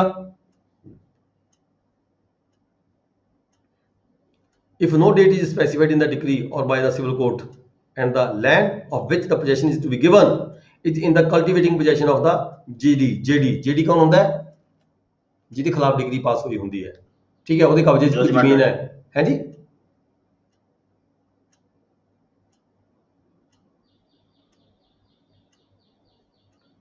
ਜਿਹਦੇ ਖਿਲਾਫ ਕੋਈ ਡਿਗਰੀ ਪਾਸ ਹੋਈ ਹੁੰਦੀ ਹੈ ਉਹਨੂੰ ਅਸੀਂ ਜੀਡੀ ਕਹਿੰਦੇ ਆ, ਜੱਜਮੈਂਟ ਡੈਪਟਰ। ਡਿਗਰੀ ਹੋਲਡਰ ਜਿਹਦੇ ਹੱਕ ਵਿੱਚ ਡਿਗਰੀ ਹੋਈ ਹੁੰਦੀ ਹੈ, ਜਿਹਨੇ ਕਬਜ਼ਾ ਲੈਣਾ ਹੁੰਦਾ ਹੈ, ਠੀਕ ਹੈ, ਉਹਨੂੰ ਅਸੀਂ ਡਿਗਰੀ ਕਹਿ ਦਿੰਦੇ, ਡਿਗਰੀ ਹੋਲਡਰ ਕਹਿ ਦਿੰਦੇ ਆ। ਜਿਹੜੀ ਦਾ ਮੰਨ ਲਓ ਕਬਜ਼ਾ ਜ਼ਮੀਨ ਦੇ ਉੱਪਰ, ਉਹਨੇ ਕੋਈ ਆਪਣੀ ਫਸਲ ਬੀਜੀ ਵੀ ਹੈ, ਤਾਂ ਕੀ ਹੋਏਗਾ, ਤਾਂ ਰੈਫਰ ਕੀਤਾ ਜਾਏਗਾ ਜਿਹੜਾ ਦੁਬਾਰਾ ਕੇਸ ਹੈ ਸਿਵਲ ਕੋਰਟ ਨੂੰ, ਕਲੈਕਟਰ ਵੱਲੋਂ ਜਾਂ ਰੈਵਨਿਊ ਆਫੀਸਰ ਵੱਲੋਂ। shall at once refer to the civil court for the instructions as to whether or not he is delay execution until any crop। Refer ਕੀਤਾ ਜਾ ਸਕਦਾ ਹੈ ਜਿਹੜਾ ਹੈਗਾ ਕੇਸ ਹੈ, ਵਾਰੰਟ ਹੈਗਾ ਸਿਵਲ ਕੋਰਟ ਨੂੰ ਵੀ ਫਸਲ ਖੜੀ ਹੈ, ਕਿ ਫਸਲ ਖੜੀ ਹੋਣ ਤੋਂ ਪਹਿਲਾਂ ਕਬਜ਼ਾ ਦਿੱਤਾ ਜਾਵੇ ਜਾਂ ਫਿਰ ਫਸਲ ਕੱਟਣ ਤੋਂ ਬਾਅਦ ਕਬਜ਼ਾ ਦਿੱਤਾ ਜਾਵੇ, ਵੇਟ ਕਰ ਲਈ ਜਾਵੇ, ਡਿਲੇ ਕਰ ਲਿਆ ਜਾਵੇ ਵਾਰੰਟ ਕਬਜ਼ਾ ਨੂੰ, ਠੀਕ ਹੈ। ਇਹ ਜਿਹੜੀ ਹੈਗੀ ਹੈ ਕਲੈਕਟਰ ਰਾਹੀਂ ਕਲੈਕਟਰ ਰੈਵਨਿਊ ਆਫੀਸਰ ਵੱਲੋਂ ਜਿਹੜੀ ਹੈਗੀ ਹੈ ਸਿਵਲ ਕੋਰਟ ਤੋਂ ਕੇਸ ਜਿਹੜਾ ਵਾਪਸ ਰੈਫਰ ਕਰਕੇ ਡਾਇਰੈਕਸ਼ਨ ਲਈ ਜਾ ਸਕਦੀ ਹੈ, ਇੰਸਟਰਕਸ਼ਨਸ ਦੁਆਰਾ ਲਈਆਂ ਜਾ ਸਕਦੀਆਂ ਨੇ, delay the execution until any crop which may have been sown by the JD standing on the land has been removed। ਵੀ ਕੀ ਜਿਹੜੀ ਫਸਲ ਹੈਗੀ ਹੈ ਜਿਹੜੀ ਬੀਜੀ ਵੀ ਹੈ JD ਨੇ, ਕਿ ਉਹ ਆਪਦੀ ਕੱਟ ਕੇ ਵੱਢ ਕੇ ਉਸ ਨੂੰ ਮਤਲਬ ਕਿ ਵੇਚ ਲਵੇ ਜਾਂ ਚੁੱਕ ਲਵੇ, ਕੀ ਕਬਜ਼ੇ ਦੀ ਕਾਰਵਾਈ ਉਸ ਤੋਂ ਬਾਅਦ ਕੀਤੀ ਜਾਵੇ ਜਾਂ ਪਹਿਲਾਂ ਕੀਤੀ ਜਾਵੇ। ਫਿਰ ਫਰਦਰ ਜਿਵੇਂ ਵੀ ਡਾਇਰੈਕਸ਼ਨ ਤੁਹਾਡੇ ਕੋਲ ਆਏਗੀ ਸਿਵਲ ਕੋਰਟ ਵੱਲੋਂ, ਤਾਂ ਉਹਦੇ ਅਕੋਰਡਿੰਗ ਜਿਹੜੀ ਐਗਜ਼ੀਕਿਊਸ਼ਨ ਹੈ, ਕਾਰਵਾਈ ਹੈ ਕਬਜ਼ੇ ਦੀ, ਉਹ ਕੀਤੀ ਜਾਂਦੀ ਹੈ, ਠੀਕ ਹੈ ਜੀ। ਇਹਦੇ ਨਾਲ ਜਿਹੜਾ ਹੈਗਾ ਇਹ ਜਿਹੜੀਆਂ ਕਬਜ਼ੇ ਦੀ ਕਾਰਵਾਈ ਦਾ ਜਿਹੜਾ ਪ੍ਰੋਸੈਸ ਹੈ ਇਹ ਖਤਮ ਹੋ ਜਾਂਦਾ ਹੈ। ਨੈਕਸਟ ਜਿਹੜਾ ਹੈਗਾ ਆਪਣਾ ਰਿਲੇਟਡ ਹੈਗਾ ਕਲੈਕਸ਼ਨ ਆਫ ਲੈਂਡ ਰੈਵਨਿਊ, ਜਿਹੜਾ ਮਾਮਲਾ ਹੈਗਾ ਪੜ੍ਹ ਕੇ ਹਟਿਆ ਪਿੱਛੇ। ਹੈ ਜੀ, ਇੱਕ ਕੁਐਸਚਨ ਹੈ ਸਰ, ਇਹ ਜਿਹੜੀ ਕਬਜ਼ਾ ਕਾਰਵਾਈ ਆ ਇਹ ਸਿਰਫ ਐਗਰੀਕਲਚਰ ਲੈਂਡ ਲਈ ਆ ਜਾਂ ਕੰਪਨੀ ਦੀ? ਐਗਰੀਕਲਚਰ ਲੈਂਡ ਲਈ ਹੈ। ਠੀਕ ਹੈ ਸਰ। ਤੇ ਉਹਦਾ ਜੇ ਇੱਕ ਗੈਰ ਮੁਮਕਨ, ਜਿਵੇਂ ਹੁਣ ਇੱਥੇ ਕੋਈ ਜਿਵੇਂ ਲੁਧਿਆਣੇ ਦੇ ਵਿੱਚ ਸਾਡੇ ਕੋਲ ਪ੍ਰਾਪਰਟੀਆਂ ਹੈਗੀਆਂ ਇੱਥੇ, ਉਹ ਕਿਸੇ ਨੇ ਲੋਨ ਲਿਆ, ਹੋਟਲ ਦੇ ਲੋਨ ਲੈ ਲਿਆ, ਘਰ ਦੇ ਲੋਨ ਲੈ ਲਿਆ, ਉਹ ਕਿਹੜੇ ਸੈਕਸ਼ਨ ਦੇ ਅਧੀਨ ਸਰ? ਉਹ ਇਸ ਸੈਕਸ਼ਨ ਦੇ ਤਹਿਤ ਕਾਰਵਾਈਆਂ ਨਹੀਂ ਹੁੰਦੀਆਂ। ਉਹ ਸਰਫੇਸੀ ਐਕਟ ਹੈਗਾ, ਬੈਂਕਾਂ ਦੇ ਲਈ ਸਪੈਸ਼ਲ ਬਣਾਇਆ ਹੋਇਆ ਗਵਰਨਮੈਂਟ ਵੱਲੋਂ। ਪਹਿਲਾਂ ਇਹਨਾਂ ਐਕਟਾਂ ਦੇ ਤਹਿਤ ਕਾਰਵਾਈਆਂ ਚੱਲਦੀਆਂ ਸੀਗੀਆਂ, ਜਿਹੜੇ ਡਿਲੇ ਹੁੰਦੇ ਸੀ ਮਾਮਲੇ ਸਿਵਲ ਕੋਰਟਾਂ ਦੇ ਮੁਤਾਬਕ ਚੱਲਦੀ ਸੀਗੀ। ਸਿਵਲ ਕੋਰਟਾਂ ਦੇ ਵਿੱਚ ਜਿਹੜੇ ਹੈਗੇ ਸੀ ਪਾਰਟੀਆਂ ਵਾਰ-ਵਾਰ ਚਲੀਆਂ ਜਾਂਦੀਆਂ ਸੀਗੀਆਂ। ਜਿਹੜੇ ਕੇਸ ਸੀਗੇ 10-10 15-15 ਸਾਲ ਲਟਕਦੇ ਰਹਿੰਦੇ ਸੀ। ਇਸ ਗੱਲ ਨੂੰ ਦੇਖਦੇ ਹੋਏ ਗਵਰਨਮੈਂਟ ਨੇ ਜਿਹੜਾ ਇੱਕ ਸਰਫੇਸੀ ਐਕਟ ਬਣਾਤਾ ਹੈ। ਸਰਫੇਸੀ ਐਕਟ ਦੇ ਵਿੱਚ ਜਿਹੜੀ ਕੋਈ ਜ਼ਿਆਦਾ ਲੰਮੀ ਪ੍ਰੋਸੀਡਿੰਗ ਨਹੀਂ ਚੱਲਦੀਆਂ, ਕਲੈਕਟਰ ਕੋਲੇ ਪਾਵਰਾਂ ਦਿੱਤੀਆਂ ਗਈਆਂ ਨੇ, ਕਲੈਕਟਰ ਵਾਰੰਟ ਜਾਰੀ ਕਰਦਾ ਹੈ। ਠੀਕ ਹੈ, ਸਰਫੇਸੀ ਐਕਟ ਦੇ ਤਹਿਤ ਉਹਨਾਂ ਵਾਰੰਟਾਂ ਨੂੰ ਅਸੀਂ ਐਗਜ਼ੀਕਿਊਟ ਕਰਦੇ ਹਾਂ। ਉਹਦੀ ਕਿਤੇ ਫਰਦਰ ਕੋਈ ਸਟੇਜ 2 ਦੀ ਬਹੁਤ ਸੰਭਾਵਨਾ ਘੱਟ ਹੁੰਦੀ ਹੈ। ਉਹ ਜਿਹੜੀ ਕਾਰਵਾਈ ਅਸੀਂ ਇੱਦਾਂ ਦੇ ਗੈਰਮੁਲਕੀ ਲੈਂਡ ਵਗੈਰਾ ਦੀ, ਗੈਰਮੁਲਕੀ ਲੈਂਡਸ ਦੀ, ਉਹ ਅਸੀਂ ਸਰਫੇਸੀ ਐਕਟ ਦੇ ਤਹਿਤ ਕਰਦੇ ਹਾਂ। ਠੀਕ ਹੈ ਸਰ, ਥੈਂਕ ਯੂ ਜੀ। Okay, collection of land revenue. Collection of land revenue ਜਿਹੜਾ ਸੈਕਸ਼ਨ ਸਾਡੇ ਅੱਗੇ ਇਧਰ ਹੈਗੇ ਨੇ ਲੈਂਡ ਰੈਵਨਿਊ ਐਕਟ ਦੇ ਵਿੱਚ, ਉਹਨਾਂ ਦੀਆਂ ਪ੍ਰੋਸੀਡਿੰਗ ਦੇ ਸੰਬੰਧ ਵਿੱਚ ਜਿਹੜੇ ਰੂਲ ਬਣਾਏ ਗਏ ਨੇ ਵੀ ਕਲੈਕਸ਼ਨ ਕਿਵੇਂ ਕਰਨੀ ਹੈ, ਕਿਸ ਤਰ੍ਹਾਂ ਕਰਨੀ ਹੈ। ਉੱਥੇ ਐਕਟ ਦੇ ਵਿੱਚ ਕਿਤੇ ਪੂਰੀ ਜਿੱਥੇ ਹੈਗੀ ਜਾਣਕਾਰੀ ਨਹੀਂ ਦਿੱਤੀ ਜਾਂਦੀ। ਐਕਟ ਦੇ ਵਿੱਚ ਸਿੰਪਲ ਜਿਹੜਾ ਹੈਗਾ ਸੈਕਸ਼ਨ ਦਿੱਤੇ ਹੁੰਦੇ ਨੇ, ਤੇ ਫਰਦਰ ਉਹਨੂੰ ਪ੍ਰੋਸੀਡ ਕਿਵੇਂ ਕਰਨਾ ਹੈ, ਉਹਦਾ ਪ੍ਰੋਸੀਜਰ ਅਡਾਪਟ ਕੀ ਕਰਨਾ ਹੈ, ਉਹ ਇਹਨਾਂ ਰੂਲਾਂ 'ਚ ਮਤਲਬ ਕਿ ਪ੍ਰੋਵਾਈਡ ਕੀਤਾ ਗਿਆ। 52 rule,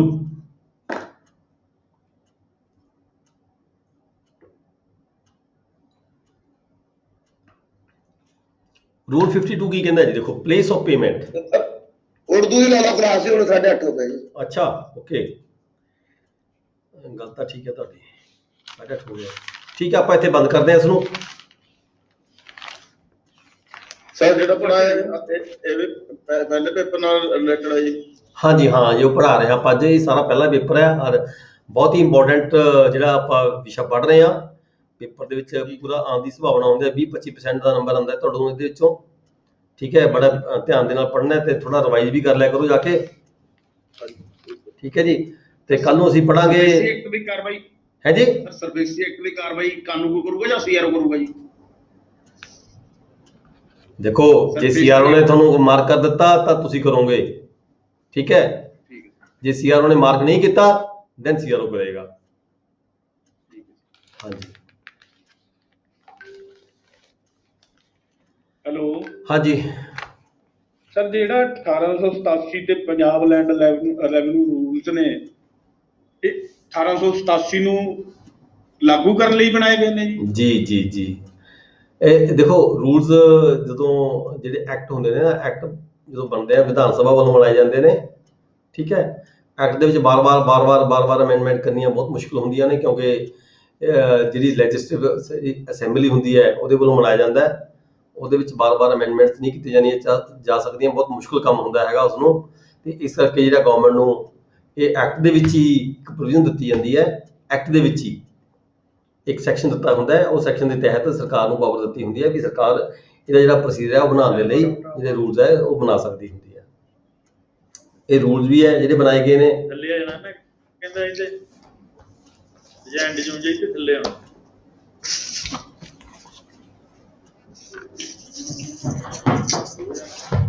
Then now we will start paper number 7 Urdu. ਠੀਕ ਹੈ ਜੀ, ਅਸੀਂ ਉਰਦੂ ਦੀ ਕਲਾਸ ਲਗਾਵਾਂਗੇ ਜੀ।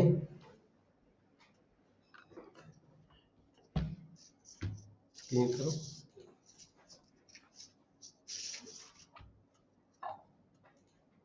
ਤੁਸੀਂ ਪਲੀਜ਼